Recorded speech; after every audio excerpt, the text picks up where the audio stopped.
ಗುರುನಾಮಾಕೃತಿಂ ಸ್ಮರೇತ್ ತೇನ ವಿಘ್ನಾಃ ಪ್ರಣಶ್ಯಂತಿ ಸಿದ್ಧಂತೆ ಚ ಮನೋರಥಃ. ಪೂಜ್ಯ ಗುರುದೇವರನ್ನು ಎನ್ನ ಹೃದಯ ಮಂದಿರದಲ್ಲಿ ಧ್ಯಾನಿಸಿ ಈ ಕಾರ್ಯಕ್ರಮದಲ್ಲಿ ಭಾಗಿಯಾಗಿರುವಂಥ ತಮ್ಮೆಲ್ಲರಲ್ಲಿ ಶರಣಾರ್ಥಿಗಳು. ಏನಿರ್ದೊಡೇನು ನಿಜ ಬೋಧೆ ಒಂದಿಲ್ಲದಿರೆ ಕಾನನದ ಬೆಳದಿಂಗಳದಂತೆ ನಿಷ್ಫಲ. ಕಾಯದೊಳು ಮನ್ಮಥನ ಪಳಿವ ಸುಂದರ ರೂಪ, ಬಾಯೊಳೆಲ್ಲರ ಮರಗೊಳಿಪ ಜಾನುಡಿ. ಆಯವಾಗಿರ್ದ ತನ್ನರಿವು ತಾನರಿಯದಿರೆ ನಾಯಿಯ ಮಲೆಯೊಳಗಿನ ಹಾಲಿನಂಥವು. ಚಂಡ ಪ್ರತಾಪದಿಂದ ಅರಗಳಿಗೆ ಭೂಮಂಡಲವನ್ನೆಲ್ಲವನು ಆಳುತ್ತಿರ್ದರೆ ಪಿಂಡದೊಳಗಿದ್ದ ಜೀವಾತ್ಮನ ಅರಿಯದಿರೆ ರಂಡೆಗೊದ್ದಿರ್ದ ಯೌವನದಂಥವು. ಅಣಿಮಾದಿ ಸಕಲ ಸಿದ್ಧಿಗಳೊಡನೆ ತನ್ನ ಮನ ತಣಿವಂತೆ ನಾಲ್ಕು ಲೋಕದಳು ಪರಿಣಮಿಸಿ ಅಣಿವರದ ಗುರುಸಿದ್ಧನೊಡನೈಕ್ಯ ಒಡೆಯದಿರೆ ಹೆಣಕ್ಕೆ ಮಾಡಿದ ಶೃಂಗಾರದಂಥದ್ದು. ಇದು ಸರ್ಪಭೂಷಣ ಶಿವಯೋಗಿಗಳ ಮಾತು. ಎಷ್ಟು ಅದ್ಭುತವಾದಂಥದ್ದು, ಕೇಳಾಕ ಎಷ್ಟು ಸಂತೋಷ ಅನ್ನಿಸ್ತು. ಇದು ಭಾರತ ದೇಶದ ನಿಲವು. ನಾವು ಭಾರತೀಯರು ಅಂತ ಹೇಳ್ಕೋಬೇಕಂತ ಹೆಮ್ಮೆ ನಮಗೇನಾದರೂ ಇದ್ರೆ ಇದರ ಸಲುವಾಗಿ ನಾವು ಹೇಳ್ಕೋಬೇಕು. ಎಷ್ಟು ವಿಶೇಷವಾದಂಥ ಮಹತ್ವವನ್ನು ಭಾರತೀಯರು ಜೀವನದೊಳಗೆ ಕೊಟ್ಟರು. ಅದನ್ನು ನಾವು ಒಂದು ಕ್ಷಣ ಚಿಂತನೆ ಮಾಡಬೇಕು.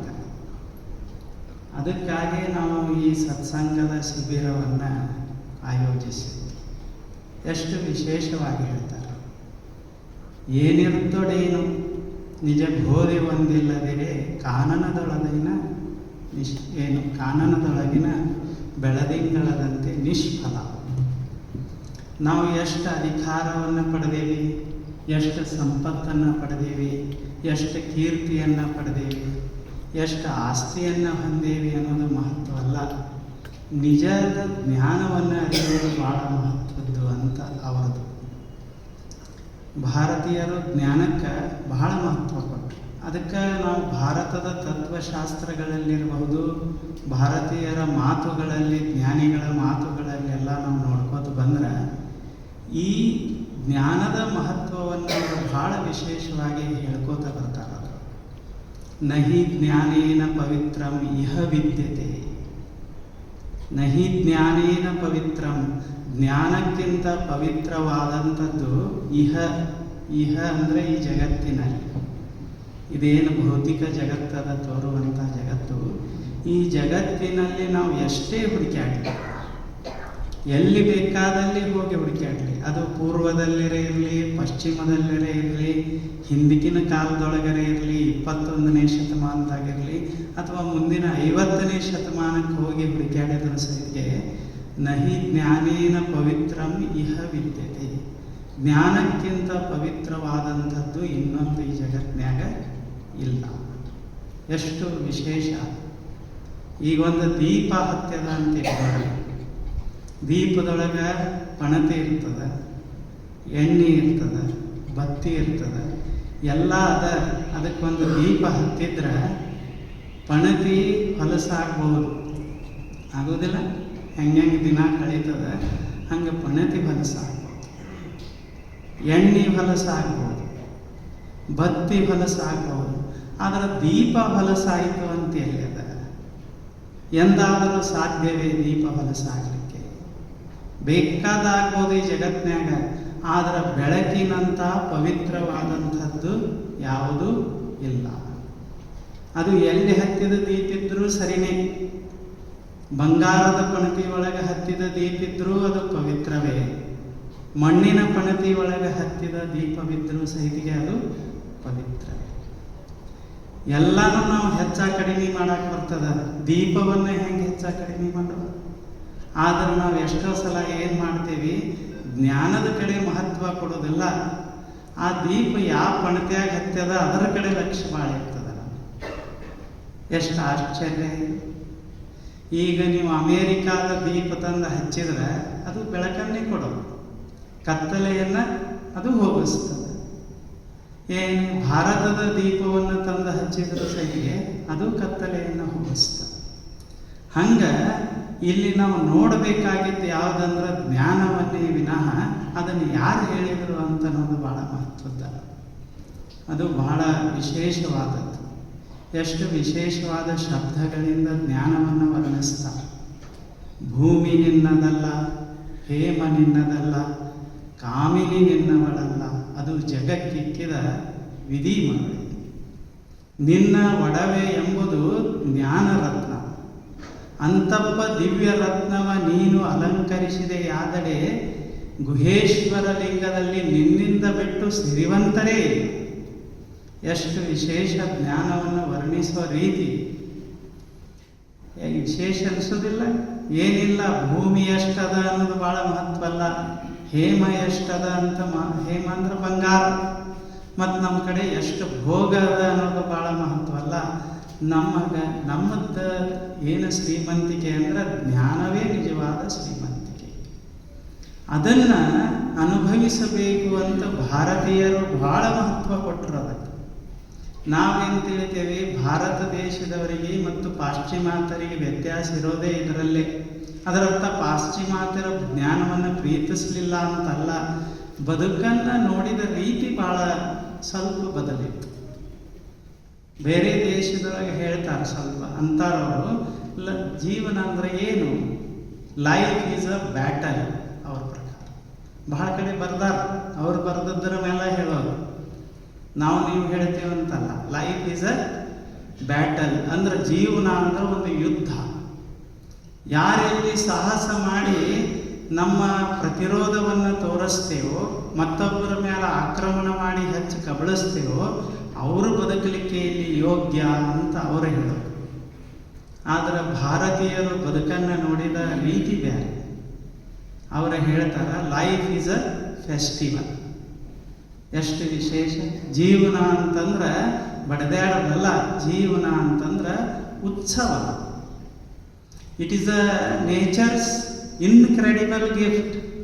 Life is a nature's incredible gift. ಏನೆಲ್ಲವನ್ನು ಒಂದು ತಕ್ಕಡಿ ಪರಡಿ ಒಳಗಿಟ್ಟು ನಮ್ಮ ಸಂಪತ್ತ, ನಮ್ಮ ಕೀರ್ತಿ, ನಮ್ಮ ಅಧಿಕಾರ, ತಕ್ಕಡಿ ಇರೋದಿಲ್ಲ, ತಕ್ಕಡಿ ಒಳಗೆ 2 ಪರಡಿ ಇರ್ತಾವೆ, ಪ್ಯಾನ್ ಇರ್ತಾವೆ. ಒಂದರೊಳಗೆ ಎಲ್ಲ ಇಟ್ಟಿವಿ, ಇನ್ನೊಂದರಾಗ ಜೀವನ ಬದುಕನ್ನೋದು ಇಟ್ಟೇವಂದ್ರೆ ಬದುಕಿನ ಪರಡಿನ ಕೆಳಗೆ ಹೋಗ್ತದೆ. ಎಲ್ಲ ಐತಿ, ಬದುಕ ಇಲ್ಲ ಅಂದ್ರೆ ತಗೊಂಡು ಏನು ಮಾಡಿ. ಈಗ ನಮ್ಮ ಒಳಗೆ ಒಂದು ಜೀವ ಬೆಳಕ ಅದ ಅಂತ ಹೇಳಿನ ಇದಕ್ಕೆಲ್ಲ ಎಷ್ಟು ಮಹತ್ವ ಕೊಡಾಕತ್ತದ.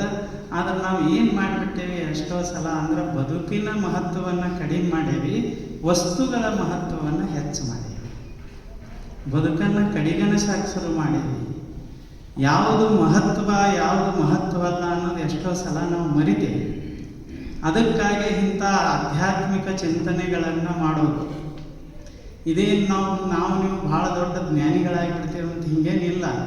ಆದರೆ ಅನುಭಾವಿಗಳು, ಜ್ಞಾನಿಗಳು ಅವ್ರ ಮಾತನ್ನು ಕುತ್ಕೊಂಡು ನಾವು ಶಾಂತವಾಗಿ ಯಾವುದೋ ಒಂದು ಕ್ಷಣದಾಗ ಚಿಂತನೆ ಮಾಡೋದು ಬಹಳ ಅವಶ್ಯಕತೆ. ಈಗಿನ ಜಗತ್ತಿನಲ್ಲಿ ಎಲ್ಲರೂ ನೀವು ದೊಡ್ಡ ದೊಡ್ಡ ಆಫೀಸರ್ಸ್ ಅದಿರಿ, ಬಿಸ್ನೆಸ್ ಮ್ಯಾನ್ ಅದಿರಿ, ನಿಮಗೆಲ್ಲ ಬಹಳಷ್ಟು ಕೆಲಸಗಳದಾವ. ಇಂಥದ್ರಲ್ಲೇ ಇಂಥ ಒಂದು ಚಿಂತನೆ ಇಟ್ಕೋಬೇಕು ಅಂತ ಹೇಳಿ ಎಲ್ಲರೂ ಕೂಡಿ ವಿಚಾರ ಮಾಡಿದ್ವಿ. ಆಮೇಲೆ ಅವರೆಲ್ಲ ಭಾಳ ಹೊರಪಿದ್ರು. ನಾವು ಅಂದ್ವಿ ಯಾರು ಮಾಡೋರು ಇದನ್ನೆಲ್ಲ ಅಂತಂದ್ವಿ. ಇದು ಹಂಗೆ ಒಂದೇದ್ದು ಬಾಗೇವಾಡಿಯಲ್ಲಿ ನಮ್ಮ ಪೂಜಾರಿ ಸರ್ ಬಹಳ ವಿಶೇಷವಾಗಿ ಅದನ್ನು ಆಯೋಜನೆ ಮಾಡಿದ್ದು. ಪೂಜಾರಿ ಸರ್ ಅವ್ರ ಗ್ರೂಪ್ ಎಲ್ಲ, ಇನ್ನು ಇವತ್ತು ಶಾಂತೇಶ್ ಜಿ ಅವ್ರ ಗ್ರೂಪ್ ಎಲ್ಲ ಇಲ್ಲಿ ಮಾಡಿದ್ವಿ. ಇದು ಲೌಕಿಕ ಚಿಂತನೆಗಾಗಿ ಮಾಡಿದಂಥ ವ್ಯವಸ್ಥೆ ಅಲ್ಲ, ಇದು ಮಾಡಿದ್ದು ಆಧ್ಯಾತ್ಮಿಕ ಚಿಂತನೆಯನ್ನು ಕುರಿತು ಸ್ವಲ್ಪ ಕಠಿಣ ಆದರೂ ಸಹಿತ ನೇರವಾಗಿ ಚಿಂತನೆಯನ್ನು ಮಾಡೋಣ ಅಂತ ಇದನ್ನು ಕುಂಡ್ರಿಸಿದ್ವಿ. ಈಗ ನಿಮ್ಮ ನಂತರ ನಾವು 1.5 ಗಂಟೆ ಬಿಡೋದಿಲ್ಲ. ಇವ್ರು ಯಾವಾಗ ಮುಗಿಸ್ತಾರ ಅಂತ ನೀವು ಮುಖ ಮಾಡಿದ್ರೆ ಇನ್ನೂ ಅರ್ಧ ತಾಸು ಹೆಚ್ಚಿಗೆ ಹೇಳೇ ಬಿಡ್ಬೇಕಂತ ಹೇಳಿ ನಾವು ತಯಾರಾಗಿರ್ತೇವೆ. ಎಷ್ಟು ಹುರುಪ್ಲೆ ನೀವು ಕೂತಿರ್ತೀರಿ ಅಷ್ಟು ಬೇಗ ನಾವು ಇದು ಭಾರಿ ವಿಶೇಷ ಚಿಂತನೆ. ಈ ಆಧ್ಯಾತ್ಮಿಕಕ್ಕೆ ಬಹಳ ಮಹತ್ವ ಕೊಟ್ಟು ನಮ್ಮ ದೇಶದೊಳಗೆ ಧರ್ಮ, ಅರ್ಥ, ಕಾಮ, ಮೋಕ್ಷ ಪ್ರತಿಯೊಬ್ಬ ಜೀವಿಯ ಉದ್ದೇಶ ಇವು ನಾಲ್ಕನ್ನ ಇಟ್ಟರು. ಧರ್ಮ, ಅರ್ಥ, ಕಾಮ, ಮೋಕ್ಷ. ಧರ್ಮ ಅಂತಂದ್ರೆ ಅದು ಒಂದು ನಿಯಮ. ಅನೇನ ಧಾರಯತೆ ಇತಿ ಧರ್ಮ. ಯಾವುದು ಎಲ್ಲವನ್ನ ಹೊತ್ತುಕೊಂಡದೋ, ಯಾವುದು ಎಲ್ಲವನ್ನ ಚಲಿಸ್ತದನೋ, ಯಾವುದು ಎಲ್ಲವನ್ನ ಉನ್ನತತೆಯ ಕಡೆಗೆ ಚಲಿಸ್ತದನೋ ಅದಕ್ಕೆ ಧರ್ಮ ಅಂತ ಕರೀತಾರೆ. ವೈಶೇಷಿಕರಂತರೂ ಧರ್ಮಕ್ಕೆ ಒಂದು ವಿಶೇಷವಾದ ಡೆಫಿನಿಷನ್ ಕೊಟ್ಟರು. ಅವ್ರು ಹೇಳ್ತಾರೆ, ಯಾವುದು ಅಭ್ಯುದಯ ಮತ್ತು ನಿಶ್ರೇಯಸ್ಸನ್ನು ಕೊಡ್ತದೋ ಅದು ಧರ್ಮ. ಅಭ್ಯುದಯ ಅಂತಂದ್ರೆ ಹೊರಗಿನ ಶ್ರೀಮಂತಿಕೆ, ನಿಶ್ರೇಯಸ್ ಅಂದ್ರೆ ಒಳಗಿನ ಶ್ರೀಮಂತಿಕೆ. ನಮ್ಮ ಬದುಕಿಗೆ ನಮ್ಮ ಆಚಾರ ವಿಚಾರಗಳು ಹಿಂಗಿರ್ಬೇಕಲ್ಲ, ಅದು ನಮ್ಮ ಬಹಿರಂಗದ ಜೀವನವನ್ನು ಶ್ರೀಮಂತಗೊಳಿಸಬೇಕು, ಅದು ನಮ್ಮ ಅಂತರಂಗದ ಜೀವನವನ್ನು ಶ್ರೀಮಂತಗೊಳಿಸಬೇಕು. ಬರೇ ಹೊರಗ ವಸ್ತುಗಳು ಹೆಚ್ಚಾದು ಮನಸ್ಸಿನಾಗ ಶಾಂತಿ ಸಮಾಧಾನ ಇರದೇ ಇದ್ರೆ ತಗೊಂಡು ಏನು ಮಾಡೋದು? ಶಾಂತಿ ಸಮಾಧಾನ ಐತೆಂತಂದ್ರೆ ಹೊರಗಿನ ಬದುಕು ನೀರಸವಾಗಿತ್ತಂದ್ರೆ ಸಾಮಾಜಿಕವಾಗಿ ಆ ಬದುಕಿಗೆ ಅಷ್ಟು ಮಹತ್ವ ಬರುವುದಿಲ್ಲ. ಆದ್ದರಿಂದ ನಮ್ಮ ಜೀವನ ಹಿಂಗಿರ್ಬೇಕಲ್ಲ, ನಾವು ಹೊರಗೂ ಶ್ರೀಮಂತರಾಗಬೇಕು, ಒಳಗೂ ಶ್ರೀಮಂತರಾಗಬೇಕು. ಅದು ನಿಜವಾದ ಬದುಕು ಅಂತ ಹೇಳಿದವರು ಭಾರತೀಯರು. ಅದಕ್ಕೆ ಇವ್ರದ್ದು ಅಷ್ಟು ಭಾರತೀಯರನ್ನ ಜಗತ್ತಿಗೆ ಗುರು ಅಂತ ಕರೀತಾರೆ. ಇವರೇ ಹೆಂಗೆ ಗುರು ಅಂತ ನಾವು ಅವರು ಕೆಲವು ಚಿಂತನೆ ಮಾಡ್ತೇವೆ. ಆದರೆ ಸಾವಿರ ವರ್ಷಗಳ ಹಿಂದೆ ಯಾವಾಗ ಇನ್ನ ಬೇರೆ ದೇಶದ ಜನ ಸರಿಯಾಗಿ ಬಟ್ಟೆನ ಹಾಕೊಳ್ಳಕ್ಕೆ ಬರ್ತಿರ್ಲಿಲ್ಲೋ, ಸರಿಯಾಗಿ ಜಗತ್ತನ್ನು ನೋಡಲಿಕ್ಕೆ ಅವ್ರಿಗೆ ಗೊತ್ತಿರಲಿಲ್ಲೋ, ಅದು 4-5 ಸಾವಿರ ವರ್ಷಗಳ ಹಿಂದನ ಇಂಥ ದಿವ್ಯ ಆಧ್ಯಾತ್ಮಿಕ ಜ್ಞಾನವನ್ನು ಭಾರತೀಯರ ಜಗಕ್ಕೆಲ್ಲ ಕೊಟ್ಟರು. ಇದು ನಿಮ್ಮೆಲ್ಲ ಹೆಮ್ಮೆ. ಇದು ನಾವಂತೇವೆ ಭಾರತ ದೇಶನಾಗ ಯಾಕರೆ ಹುಟ್ಟೇವಿ ಅಂತ ನಾವಂತೇವೆ. ಎಷ್ಟು ಆಶ್ಚರ್ಯ! ಇಂಥ ಜ್ಞಾನದ ಸಂಪ್ರದಾಯ ನಮ್ಮದಲ್ಲ, ಆದ್ರೆ ನಾವು ಇವತ್ತು ಇದನ್ನು ಮಕ್ಕಳಿಗೆ ನಾವೇನು ಕಲಿಸ್ತಾ ಇದ್ದೇವೇನು ಅನ್ನೋದೊಂದು ಪ್ರಶ್ನೆ. ಇದನ್ನು ನಾವು ಮನೆಯಲ್ಲಿ ಸಂತೋಷದಿಂದ ಕಲಿಯಾಕತ್ತೇವೆ ಅನ್ನೋದೇ ಪ್ರಶ್ನೆ. ಎಷ್ಟು ಉಪನಿಷತ್ತುಗಳದಾವಂತ ನಮ್ಗೆ ಗೊತ್ತಿಲ್ಲ. ಉಪನಿಷತ್ತುಗಳು ಎಷ್ಟರೇ ಇರಲಿ, ಉಪನಿಷತ್ತುಗಳ ಅಂದ್ರೇ ಏನಂತ ನಮಗೆ ಗೊತ್ತಿಲ್ಲ. ಎಷ್ಟು ಆಶ್ಚರ್ಯ! ಭಗವದ್ಗೀತೆಯ ಶ್ಲೋಕದೊಳಗೆ ಏನೇನು ಅದಾವ ಅಂತ ಸ್ವಲ್ಪನೂ ನಮ್ಗೆ ಸರಿಯಾಗಿ ಗೊತ್ತಿಲ್ಲ. ಇನ್ನು ಮಕ್ಕಳಿಗೆ ನಾವೇನು ದಾರಿ ತೋರ್ಸಕ್ಕಾಗ್ತದೆ? ಇದ ಮಣ್ಣಿನಲ್ಲಿ ವಚನ ಸಾಹಿತ್ಯ ಎಂಥ ದಿವ್ಯ ಜ್ಞಾನದ ಬೆಳಕನ್ನು ಕೊಟ್ಟಿತು, ಅದರ ಕಡೆ ನಮ್ಮದು ನೀರಸ ಭಾವ. ದಾಸ ಸಾಹಿತ್ಯ ಎಂಥ ಅದ್ಭುತವಾದ ಭಕ್ತಿಯ ಮಕರಂದವನ್ನು ಕನ್ನಡದಲ್ಲಿ ಎಲ್ಲ ಕಡೆ ಚೆಲ್ತು ಇಲ್ಲೇ. ಆದರೆ ಅದನ್ನು ನಾವು ಸರಿಯಾಗಿ ಕುತ್ಕೊಂಡು ಓದಲಿಕ್ಕೆ ನಮಗೆ ಸಮಯ ಇಲ್ಲ. ಇನ್ಯಾವ ಜ್ಞಾನವನ್ನು ನಾವು ಪ್ರೀತಿಸ್ತಿದ್ದೇವೋ ಅದು ನಮಗೆ ಅರ್ಥ ಆಗ್ತಾ ಇದೆ. ಅದಕ್ಕಾಗಿ ಅವ್ರು ಹೇಳ್ತಾರೆ, ಎಲ್ಲವನ್ನೂ ಅರಿದು ಫಲವೇನಯ್ಯ, ತನ್ನ ತಾನರಿಯಬೇಕಲ್ಲವೇ. ತನ್ನಲ್ಲಿ ಅರಿವು ಸ್ವಯವಾಗಿರಲು ಅನ್ಯರನ್ನು ಕೇಳಲುಂಟೆ ಹೇಳೋದಿಲ್ಲ, ಅನ್ಯರನ್ನು ಕೇಳಲುಂಟೆ ಚನ್ನ ಮಲ್ಲಿಕಾರ್ಜುನ. ಅಕ್ಕ ಮಾದೇವಿಯವರು ಹೇಳ್ತಾರೆ, ಎಷ್ಟು ಹೊರಗಿಂದ ನಾವು ಎಷ್ಟು ತಿಳ್ಕೊಂಡು ಏನು ಮಾಡೋ ತಿಳ್ಕೋಬಾರ್ದಂತಲ್ಲ, ಆದ್ರೆ ಅದು ನಮ್ಮ ಜೀವನಿಗೆ ವಿನೂತನವಾದಂಥದ್ದು ಪರಮ ಶಾಂತಿಯನ್ನು ಕೊಟ್ಟಿತ್ತು ಅಂತ ಹೇಳೋಕ್ಕಾಗೋದಿಲ್ಲ.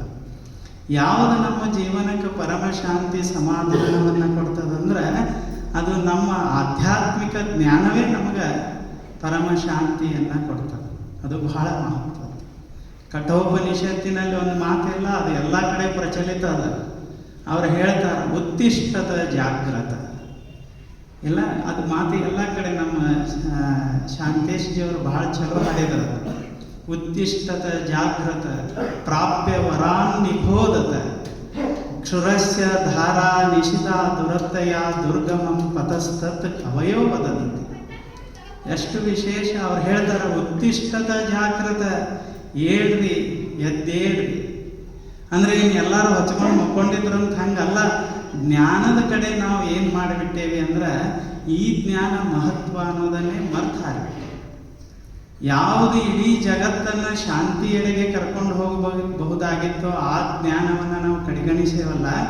ಅದ ಕಾಲದಲ್ಲೇ ಕಠೋಪನಿಷತ್ತಿನ್ಯಾಗ ಈ ಮಾತು ಹೇಳ್ತಾರೆ, ಏನಂತ? ಉತ್ತಿಷ್ಠತ ಜಾಗೃತ ಪ್ರಾಪ್ಯ ವರಾನ್ ನಿಬೋಧತ. ಏಳು ಏನು ಮಾಡಬೇಕಾಗಿದೆ? ಪ್ರಾಪ್ಯ ವರಾನ್. ವರಾನ್ ಅಂದ್ರೆ ಶ್ರೇಷ್ಠ ಆದವರನ್ನ, ಯಾರ ಹತ್ತೇಕದ ಜ್ಞಾನ ಉಳ್ಳವರದರ ಅವರನ್ನ, ಅವ್ರ ಬಲ್ಲೇಕ್ ಒಂದಿಷ್ಟು ಹೋಗು, ಒಂದಿಷ್ಟು ಜ್ಞಾನವನ್ನು ತಿಳ್ಕೊ. ಆ ಜ್ಞಾನ ಮಾರ್ಗ ಹೆಂಗದ ಅಂದ್ರೆ, ಕ್ಷುರಶ್ಯ ದಾರ ನಿಶಿತ ದುರತ್ತೆಯ ದುರ್ಗಮಂ ಪತಸ್ತತ್ ಕವಯೋ ವದಂತಿ. ಅದು ಕ್ಷುರಶ್ಯ ದಾರ. ಕ್ಷುರಶ್ಯ ದಾರ ಅಂತಂದ್ರೆ ಖಡ್ಗದ ಮ್ಯಾಲ ನಡೆದಂಗದ. ಖಡ್ಗ ಅಂದ್ರೆ ಗೊತ್ತಾಗ್ತದ, ಒಂದು ಅಲಗ. ಅಲಗ ಅಂದ್ರೆ ಖಡ್ಗ, ಅದರ ಮ್ಯಾಲ ನಡೆದಂಗದ. ದುರ್ಗಮಂ, ಆ ದಾರಿ ಹೆಂಗದ? ದುರ್ಗಮವಾದ ದಾರಿ. ಈಗ 18 ಆತಂದ್ರೆ ಲಗ್ನದ ಮಂಟಪ ಕಡೆ ಹೋಗೋ ದಾರಿ ಮಾಡ್ದವ ಇಲ್ಲ? ಎಲ್ಲಾರದು ಕನಸು ಅದ ಇರ್ತದ. ಮನಿಯೊಳಗೆ ಏನ ಮಕ್ಕಳು ಹುಟ್ಟಿರ್ತಾರ, ತೊಟ್ಟಲ್ದಾಗ ಹಾಕಿರ್ತಾರ, ಅಂತಿರ್ತಾರ, ನಿನ್ನ ಲಗ್ನ ಹಂಗೆ ಮಾಡೋದು, ಹಿಂಗೆ ಮಾಡೋದು, ಹಿಂಗೆ ಅಂದ ಬೆಳೆಸಿ ಎಲ್ಲ ದಾರಿ ಹೆಂಗಾಗ್ಯಾವ ಅಂದ್ರೆ ಲಗ್ನದ ಮಂಟಪ ಕಡೆನ ಹೊಂಟಾವ. ಹೋಗಬಾರ್ದಂತ ಹಿಂಗಿಲ್ಲ. ಆದ್ರೆ ದುರ್ಗಮಂ ಪಥಃ, ಈ ದುರ್ಗಮವಾದ ಪಥ ಅದಲ್ಲ, ತನ್ನನ್ನು ತಾನು ಅರಿಯೋದು. ಎಲ್ಲೋ ಒಬ್ಬ ಬುದ್ಧ, ಎಲ್ಲೋ ಒಬ್ಬರು ಮಹಾವೀರರು, ಎಲ್ಲೋ ಒಬ್ಬರು ಶಂಕರಾಚಾರ್ಯರು, ಎಲ್ಲೋ ಒಬ್ಬ ಬಸವಣ್ಣ, ಎಲ್ಲೋ ಒಬ್ಬರ ಸಂತರು, ಶರಣರು, ದಾಸರು, ಎಷ್ಟು ಜನ ಅದಾರ? ಬೆರಳೆಣಿಕೆ ಎಷ್ಟು ಅದಾರ. ಅದಕ್ಕೆ ಅದಾರ ಅವರು ದುರ್ಗಮ. ಅದು ಬಹಳ ದುರ್ಗಮ. ಎಲ್ಲೋ ಒಬ್ರು ಹೋಗ್ತಾರ, ಇನ್ನು ಯಾರೇ ಒಬ್ರು ಹೋಗಿದ್ರು 4 ಮಂದಿ ಹಂಗೆ ಹಿಂಗೆ ಹೇಳಿ ಈ ಕಡೆ ತಂದಿರ್ತಾರ. ಅವು ಅರ್ಧಂಬರ್ಧ ಅಳಿಗಾಡ್ಕೊತ ಹೋಗ್ತಿರ್ತಾವ. ಯಾಕಂದ್ರೆ ಯಾರು ಕಾಣೋರ ಇಲ್ಲಿ ದಾರ್ಯಾಗ. ಇಲ್ಲಿ ಹಂಗ ಜನನೇ ಇರೋದ್ರಿಂದ ಈ ಕಡೆ ಹೆಂಗೆ ಬೇಕು ಹಂಗೆ ಹೋಗಾಕ ಬರ್ತದ. ಈ ದಾರಿಗೆ ಹೋಗೋದು ಒಂದಿಟ್ಟು ಕಡಿಮೆ ಅದ ಅಂತ ಅವ್ರು. ದುರ್ಗಮಂ ಪತಸ್ತತ್ ಕವಯೋ ವದಂತಿ. ನಾ ಹೇಳ್ತೀನಂತಲ್ಲ, ಕವಯೋ ಜ್ಞಾನಿಗಳು ಹೇಳ್ತಾರ. ಯಾರು ಈ ದಾರಿಯನ್ನು ಕ್ರಮಿಸ್ಯಾರ ಅವರು ಹೇಳ್ತಾರೆ. ಅದರ ಅರ್ಥ ಭಾರತೀಯರು ಭೌತಿಕ ಜೀವನವನ್ನು ಕಡೆಗಣಿಸಿದ್ರಂತಲ್ಲ. ಅಲ್ಲೇ ಇರೋದು ಭಾರತೀಯರ ಒಂದು ವಿಶೇಷತೆ ಅಂತಂದ್ರೆ, ಅವರು ಭೌತಿಕ ಜೀವನಕ್ಕೂ ಅಷ್ಟೇ ಮಹತ್ವ ಕೊಟ್ಟರು, ಆಧ್ಯಾತ್ಮಿಕ ಜೀವನಕ್ಕೂ ಅಷ್ಟೇ ಮಹತ್ವ ಕೊಟ್ಟರು. ಆದ್ರೆ ಅವ್ರು ಹೇಳೋದೇನಂತಂದ್ರೆ, ಆಧ್ಯಾತ್ಮಿಕದ ಬೆಳಕು ನಮ್ಮ ಎಲ್ಲ ಜೀವನದ ಉದ್ದಕ್ಕೂ ಹರಡಿರಬೇಕು. ಹಂಗೆ ನಾವು ಚಿಂತನೆಯನ್ನು ಮಾಡ್ತಾ ಮಾಡ್ತಾ ಈ ಜಗತ್ತಿನಲ್ಲಿ ಅವ್ರು ಹೇಳ್ತಾರೆ ಹೆಂಗಿರಬೇಕು ಈ ಜಗತ್ತಿನಾಗ ಅಂತಂದ್ರೆ, ಕುರ್ವಣ್ಯೇವ ಕರ್ಮಾಣಿ ಜಿಜಿವಿಷೇತ್ ಶತಂ ಸಮಾಹ ಏವಂ ತ್ವಯಿ ನಾಣ್ಯತೇತೋ ಅಸ್ತಿ ನ ಕರ್ಮ ಲಿಪ್ಯತೆ ನಡೆ. ಹೆಂಗೆ ಬದುಕಬೇಕಂದ್ರೆ 100 ವರ್ಷ ಬದುಕಾಕೆ ಇಚ್ಛಿಸ್ಬೇಕು. ಚಲೋ ಮನಿ ಇರಬೇಕು, ಮಕ್ಕಳಿರ್ಬೇಕು, ಸುತ್ತಮುತ್ತ ಜನ ಇರಬೇಕು, ಒಳ್ಳೆಯ ಕೀರ್ತಿ ಇರಬೇಕು. ಇದರೊಂದಿಗೆ ನಮಗೆ ಯಾವ ಜ್ಞಾನ ಇರಬೇಕು? ಈಶಾವಾಸ್ಯಂ ಇದಂ ಸರ್ವಂ ಯತ್ಕಿಂಚ ಜಗತ್ಯಾಂ ಜಗತ್ ತೇನ ತ್ಯಕ್ತೇನ ಪುಂಜೀತಃ ಮಾಗೃದಃ ಕಶ್ಯಶ್ವಿತ್ ಧನಂ. ಅದು ಬಹಳ ವಿಶೇಷ. ಇದು ಈ ಜ್ಞಾನನೂ ನಾವು ಹೊತ್ತುಕೊಂಡು ಇಲ್ಲಿ ಬದುಕಬೇಕು ಅಂತ ಹೇಳಿದ್ವಿ. ಅದಕ್ಕಾಗಿ ಈ ಆಧ್ಯಾತ್ಮಿಕ ಚಿಂತನೆಯನ್ನು ನಾವು ಇಲ್ಲೆಲ್ಲ ಮಾಡಾಕತ್ತೀವಿ. ಇಲ್ಲಿ ನಾವು ವಚನ ಸಾಹಿತ್ಯದ ಕೆಲವು ಮಾತುಗಳನ್ನು ಚಿಂತನೆ ಮಾಡಬೇಕು ಅಂತ ಹೇಳಿ, ಮತ್ತು ಕನ್ನಡ ಸಾಹಿತ್ಯದ ಹಿರಿಮೆಗರಿಮೆಗಳನ್ನು ಒಂದಷ್ಟು ಚಿಂತನೆ ಮಾಡ್ಬೇಕಂತ ಹೇಳಿ ಇಲ್ಲಿ ನಾವು ಕೂಡಿದ್ದು. ಇಲ್ಲಿ ನಿಮ್ಗೆ ಪ್ರವಚನ ಹೇಳಕ್ಕೆ ನಾವು ಬಂದಿಲ್ಲ. ಯಾಕೆ ಕೆಲವೊಂದು ಅಲ್ಲಿ ಇಲ್ಲಿ ಭಾಳ ಹೇಳ್ಬೇಕಾಗೈತಂದ್ರೆ, ಭಾಳ ಹೇಳಿದ್ರೆ ಏನೋ ಒಂದು ಸಂಸ್ಕೃತಿನಾಗ ಹೇಳಿದ್ರೆ ಹುರುಪಾಗ್ತಿರತ್ತೆ ಹೇಳೋದಷ್ಟ. ಅವು ನೀವು ನೆನಪಾಗಿರ್ತೀರಿ, ಮತ್ತು ಅದು ಭಾಳ ಚಲೋ. ಇಂಥ ಒಂದಿಷ್ಟು ಯಾರ್ಯಾರು ಏನೇನು ಹೇಳಿದರು, ಎಲ್ಲಿ ಹೇಳಿದರು, ಇವೆಲ್ಲ ಸ್ವಲ್ಪ ಚಿಂತನೆ ಮಾಡಿದ್ದೀವಿ ಅಂದ್ರೆ ಭಾಳ ಚಲೋ ಇರ್ತದೆ. ನಾವು ಕರ್ನಾಟಕದೊಳಗೆ ಇರೋದ್ರಿಂದ, ನಮ್ಮದು ಕರ್ನಾಟಕದಾಗಿರೋದ್ರಿಂದ ನಮ್ಮದೊಂದು ಭಾಷೆ ಅದು. ಯಾವಾಗಲೂ ನಮ್ಮ ಆಧ್ಯಾತ್ಮಿಕ ಚಿಂತನೆನೇ ಇರೋಲ್ಯಾಕ ಅಂಥ ಚಿಂತನೆ ನಮ್ಮ ಮಾತೃಭಾಷೆ ಒಳಗೆ ಇದ್ದಿತ್ತಂದ್ರೆ ಇನ್ನೂ ಅದಕ್ಕೊಂದು ಮೆರಗು ಬರ್ತದೆ. ಅದು ನಮ್ಮ ಅಸ್ಮಿತೆ ಆಗಬೇಕು. ಅದರ ಅರ್ಥ ಇದು ಶ್ರೇಷ್ಠ, ಇದು ಕನಿಷ್ಠ ಅಂತ ಹಿಂಗಲ್ಲ. ನಮ್ಮ ಆಧ್ಯಾತ್ಮಿಕವನ್ನು ಶ್ರೀಮಂತಗೊಳಿಸಿದ್ದು ವಚನ ಸಾಹಿತ್ಯ ಕನ್ನಡದಲ್ಲಿ. ನಮ್ಮ ಅಧ್ಯಾತ್ಮವನ್ನು ಶ್ರೀಮಂತಗೊಳಿಸಿದ್ದು ದಾಸ ಸಾಹಿತ್ಯ. ನಮ್ಮ ಅಧ್ಯಾತ್ಮವನ್ನು ಶ್ರೀಮಂತಗೊಳಿಸಿದ್ದು ನಿಜಗುಣ ಸಾಹಿತ್ಯ, ತತ್ವಪದದ ಒಂದು ಸಾಹಿತ್ಯ ಅದ. ಮೊದಲಿಗೆ ಹೇಳಿಲ್ಲ ಸರ್ಪಭೂಷಣ್ ಅಂಥ ಪೂರ್ತಿ ಶಾಸ್ತ್ರವನ್ನು ಅವ್ರು ಹೇಳ್ತಾರ. ಆಧ್ಯಾತ್ಮಿಕದ ಒಲವು ಎಷ್ಟು ಮಹತ್ವದ, ಅಧ್ಯಾತ್ಮ ಎಷ್ಟು ಮಹತ್ವದ ಅಂತ ಇಷ್ಟ ಹೇಳಿಬಿಟ್ರೆ ನಡೀತಿತ್ತು. ಇಂಥ ಜ್ಞಾನಕ್ಕಿಂತ ಆಧ್ಯಾತ್ಮಿಕ ಜ್ಞಾನ ಭಾಳ ಚಲೋಪ ಅಂತ ಹಿಂಗೆ ಹೇಳಿದ್ರೆ ನಡೀತಿತ್ತು. ಆದ್ರೆ ಅವ್ರು ಎಷ್ಟು ಕಾವ್ಯ ಭಾಷೆಯಿಂದ ಹೇಳಿದ್ರಿಂದ ಹೆಂಗೆ ಹಿಡಿಸ್ತದೆ. ಏನಿರ್ದೊಡೇನು ನಿಜ ಬೋಧೆ ಒಂದಿಲ್ಲದಿರೆ ಕಾನನದ ಬೆಳದಿಂಗಳದಂತೆ ನಿಷ್ಫಲ. ಕಾಡ್ನ್ಯಾಗ ಬಿದ್ದು ಬೆಳದಿಂಗಳು ತಗೊಂಡು ನಾವೇನು ಮಾಡು, ಹೆಂಗೆ ಅದು ನಿಷ್ಫಲ ಅದ. ಹಂಗೆ ಬಾಯೊಳೆಲ್ಲರ ಮರಬಳಿಪ ಜಾನ್ ನುಡಿಯು. ಎಲ್ಲರನ್ನೂ ಮಾತಿನಿಂದ ನಾವು ಮಳ್ಳು ಮಾಡಕ್ಕೆ ಬರ್ತದ. ಚಲೋ ಚಲೋ ಮಾತಾಡಿ ಬಾಯೊಳೆಲ್ಲರ ಮರಬಳಿಪ ಜಾನ್ ನುಡಿಯು.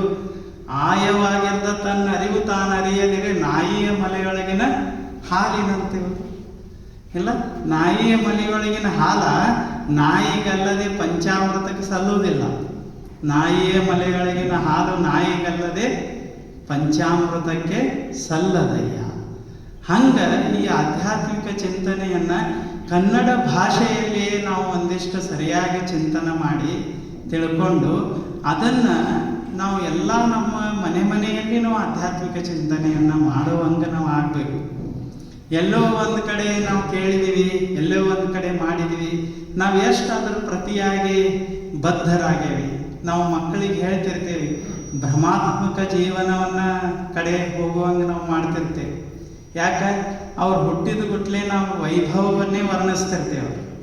ಅವ ಎಷ್ಟು 4 ಮನೆ ಕಟ್ಟಿದ, ಇವ 10 ಕಾರ್ ತಗೊಂಡ, ಇವ 20 ಕಾರ್ ತಗೊಂಡ, ಹಿಂಗೆ ಆಶೆಗಳನ್ನೇ ತುಂಬ್ಕೋತ ಹೋದೇವಿ ಅಂತಂದ್ರೆ ನಾವು ಅದನ್ನೇ ಮಾಡ್ತೇವೆ, ಮಕ್ಕಳಿಗೂ ಅದನ್ನೇ ಕಲಿಸ್ತೇವೆ.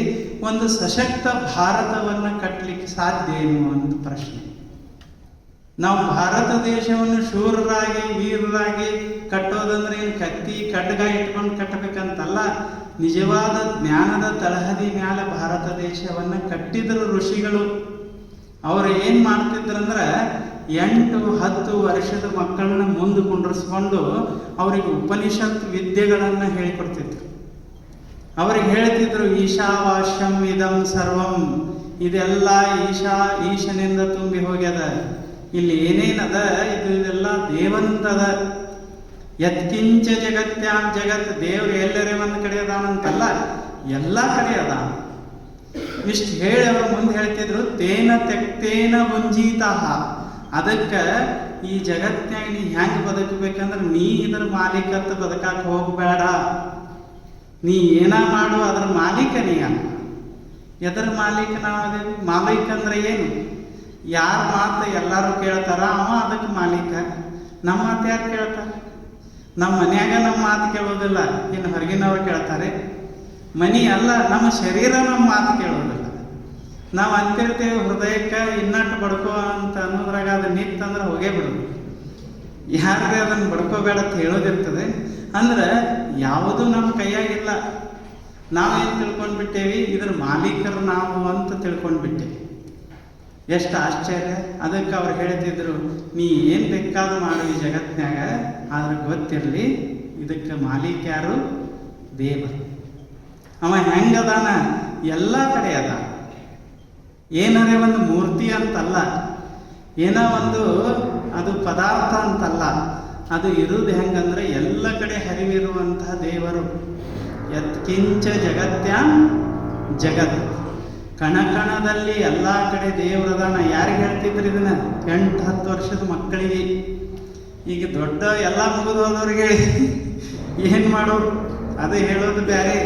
ಆದ್ರೆ ಇನ್ನು ಮುಂದೆ ಬದುಕನ್ನು ಕಟ್ಕೊಳ್ಬೇಕಾದಂಥ ಮಕ್ಕಳನ್ನು ಮುಂದೆ ಕುಂಡ್ರಿಸ್ಕೊಂಡು ಈ ಮಾತು ಹೇಳ್ತಿದ್ರು. ಯತ್ಕಿಂಚ ಜಗತ್ಯಾಂ ಜಗತ್ ತೇನ ತೆಕ್ತೇನ ಭುಂಜಿತಾಹ.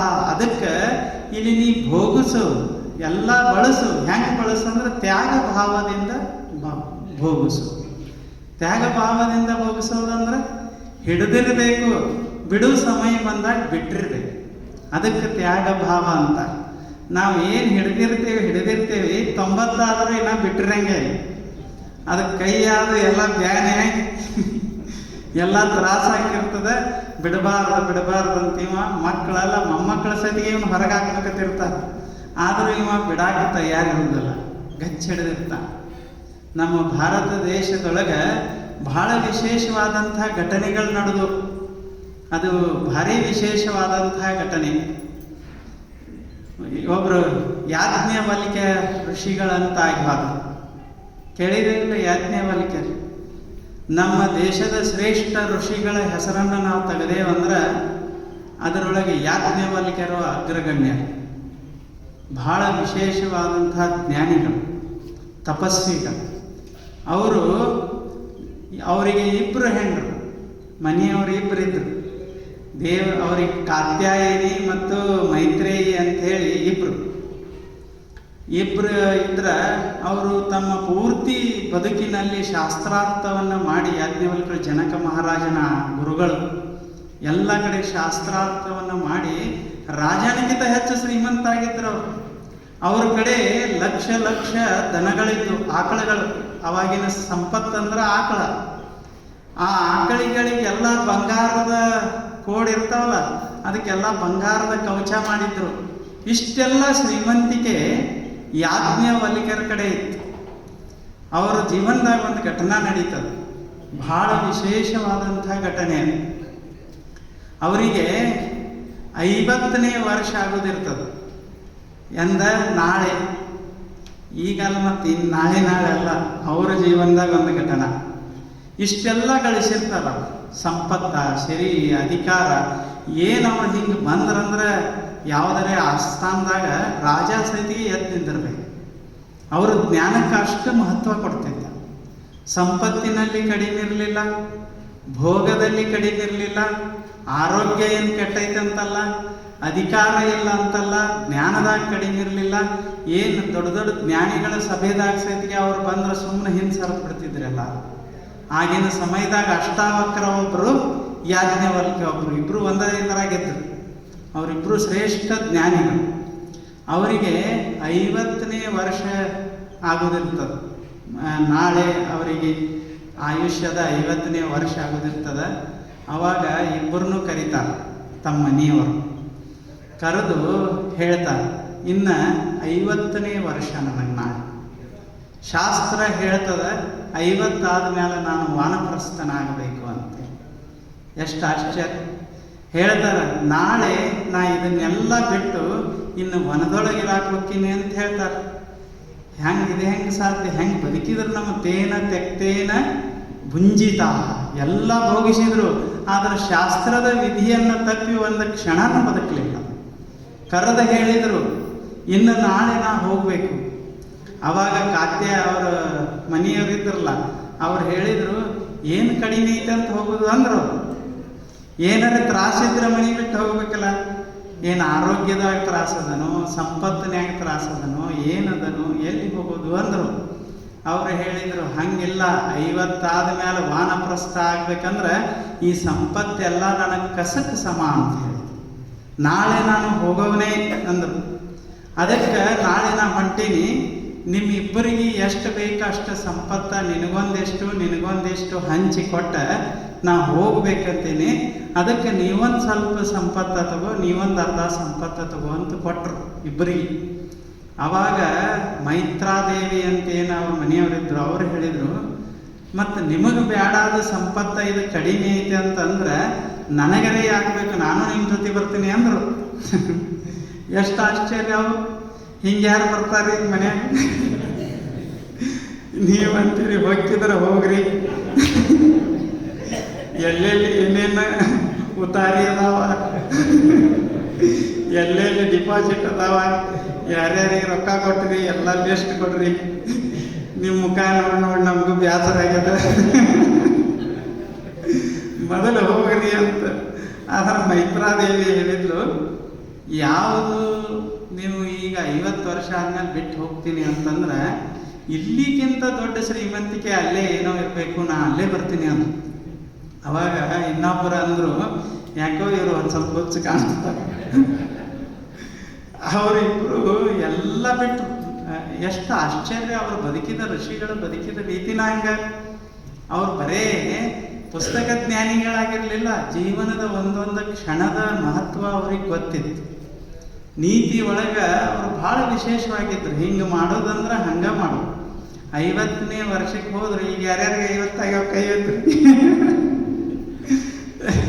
ಈಗ 50ಕ್ಕೆ ಜೋರಾಗಿ ಚಾಲು ಆಗಿರ್ತದೆ ನಮ್ದು ಎಷ್ಟೋ ಸಲ. 50ಕ್ಕೆ ಅವರು ಬಿಟ್ಟು ಹೋದ್ರಲ್ಲ, ಒಂದು ಗುಡಿಸಲ ಕಟ್ಕೊಂಡು ಅಲ್ಲಿ ಹೇಳಿದ್ರು ಮೈತ್ರಾದೇವಿಗೆ ಹೋಗುವಾಗ, ಅಲ್ಲಿ ನೀ ತಿಳ್ಕೊಂಡಂಗೆ ಸಂಪತ್ತು ನಮ್ಮ ಜೊತೆ ಬರೋದಿಲ್ಲ, ತಗೊಂಡು ಹೋಗುವಂಗಿಲ್ಲ. ಮತ್ತು ಇಲ್ಲಿ ಎಷ್ಟು ಬೇಕಷ್ಟು ಸೇವಾ ಮಾಡೋರದಾರ, ಸೇವಕರದಾರ, ಅಲ್ಲಿ ಯಾರೂ ಇರೋದಿಲ್ಲ. ನಮ್ಮ ಕೆಲಸ ನಾವೇ ಮಾಡ್ಕೋಬೇಕು. ಅದು ಕಾಡ. ಆ ಕಾಡಿನೊಳಗೆ ಒಳ್ಳೆ ತಿನ್ನಾಕ ಉಣ್ಣಾಕ ಸಿಗ್ತದಂತ ಹೇಳಕ್ಕೆ ಬರೋದಿಲ್ಲ. ಅಲ್ಲಿ ಹಣ್ಣ ಹಂಪ್ಲ ತಪ್ಪಲ ಏನು ಸಿಗ್ತದ ಅದನ್ನೇ ತಿನ್ನೋದು. ಮತ್ತು ನಮ್ಗೆ ರೇಷ್ಮೆ ಬಟ್ಟೆಗಳು ಅವು ಸಿಗ್ತಾವಂತಿಲ್ಲ.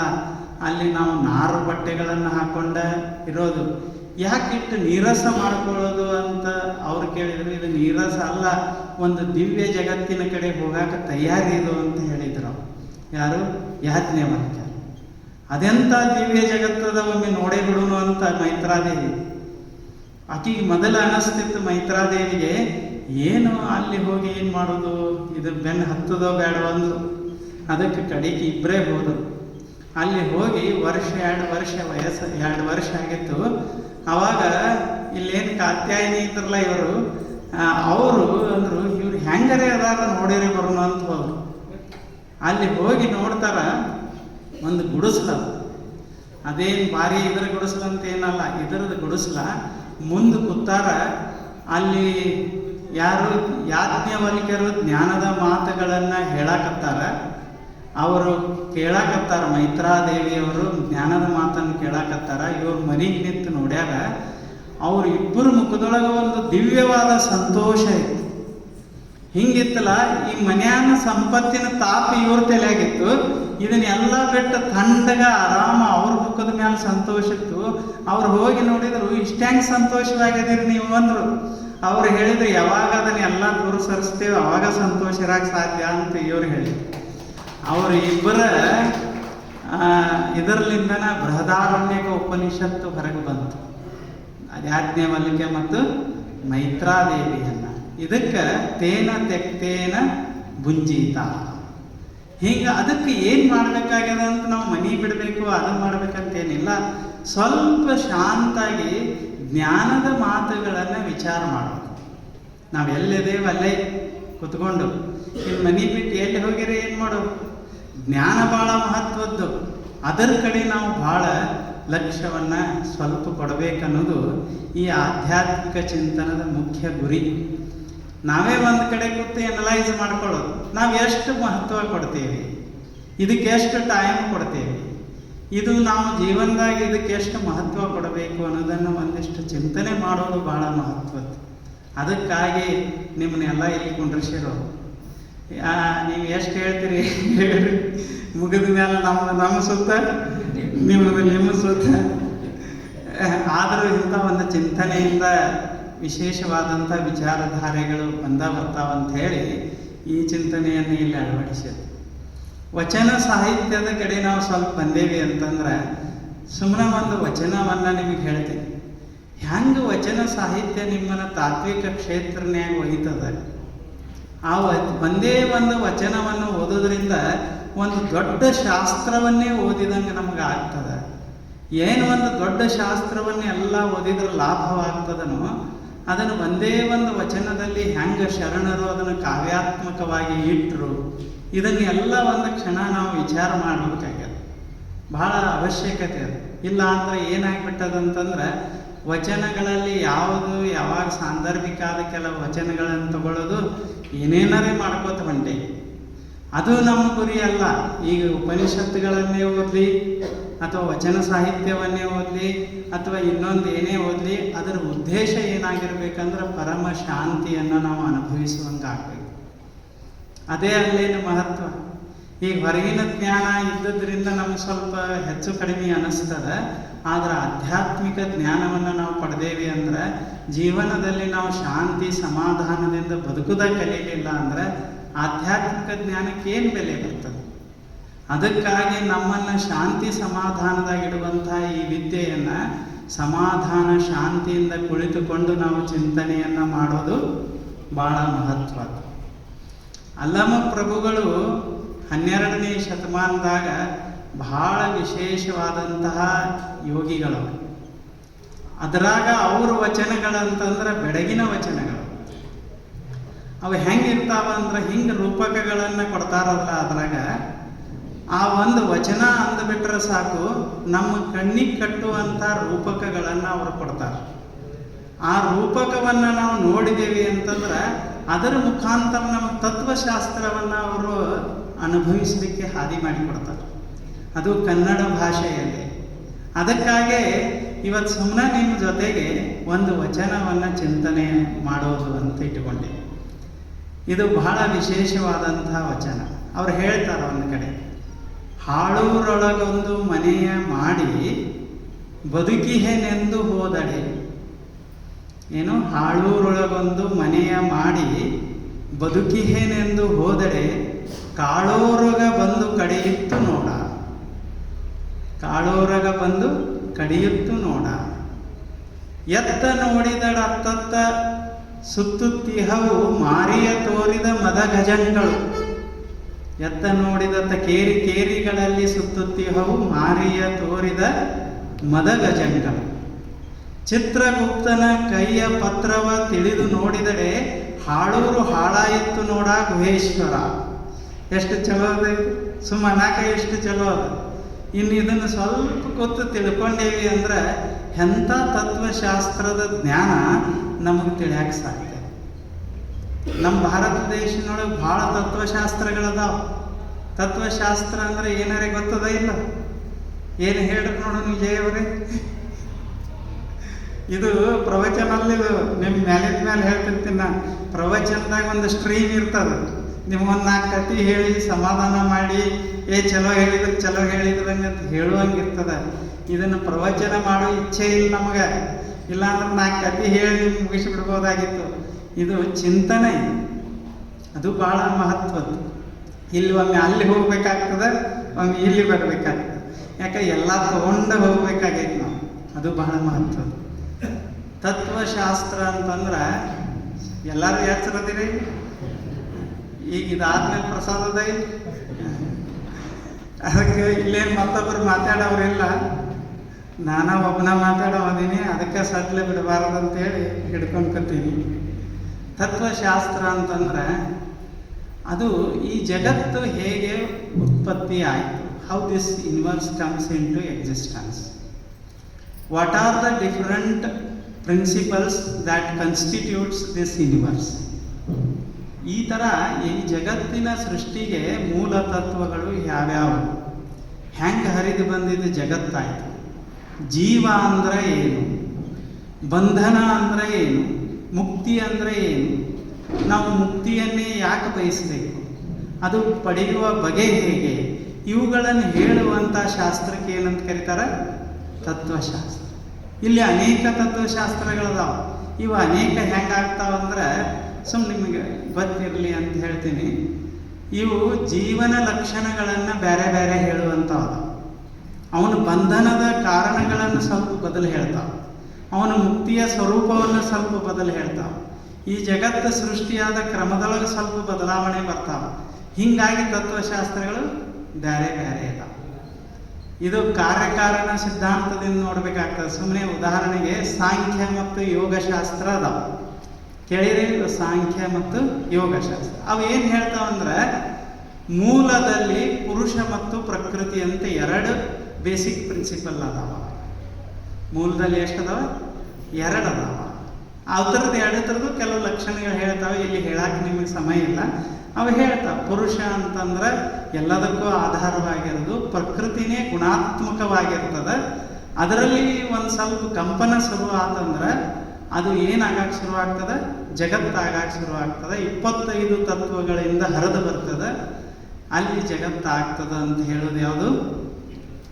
ಯಾವ್ದು ಶಾಸ್ತ್ರ? ಸಾಂಖ್ಯಶಾಸ್ತ್ರ. ನೋಡಿ, ನಾವು ಭಾರತ ದೇಶದವ್ರು ಅಂತ ಹೇಳ್ಕೋತೀವಿ. ಭಾರತ ದೇಶದ ಅಮೂಲ್ಯವಾದ ಜ್ಞಾನದ್ದು ಒಂದಿಷ್ಟು ನಮಗೆ ಜ್ಞಾನ ಇಲ್ಲ. ಇನ್ನು ಹೆಂಗೆ ಎದಿ ತಟ್ಟಿ ನಾವು ಭಾರತೀಯರಂತ ಹೇಳೋದು? ಬರೀ ಜೆಂಡಾ ಹಾರಿಸೋದ್ರಾಗ ಭಾರತೀಯರಾಗ್ತೀವಿ, ಅದು ಹೆಚ್ಚ ಇದಕ್ಕೆ ಕಡಿಮೆ ಅಂತ ಹೇಳೋದ್ರಾಗ ಭಾರತೀಯರಾಗ್ತೀವಿ. ಭಾರತೀಯರಾಗಬೇಕಂದ್ರೆ ಈ ಜ್ಞಾನವನ್ನು ನಾವು ಅರಿಬೇಕು. ಎಷ್ಟು ಅದ್ಭುತವಾಗಿ ಎಲ್ಲ ಎಂತೆಂಥ ಜ್ಞಾನಿಗಳ ಹೆಸರನ್ನು ನೋಡಿಬಿಟ್ರೆ ಹಿಂದಕ್ಕೆ ಅವರೆಲ್ಲ ಅಷ್ಟು ಅದ್ಭುತ ಇತ್ತು.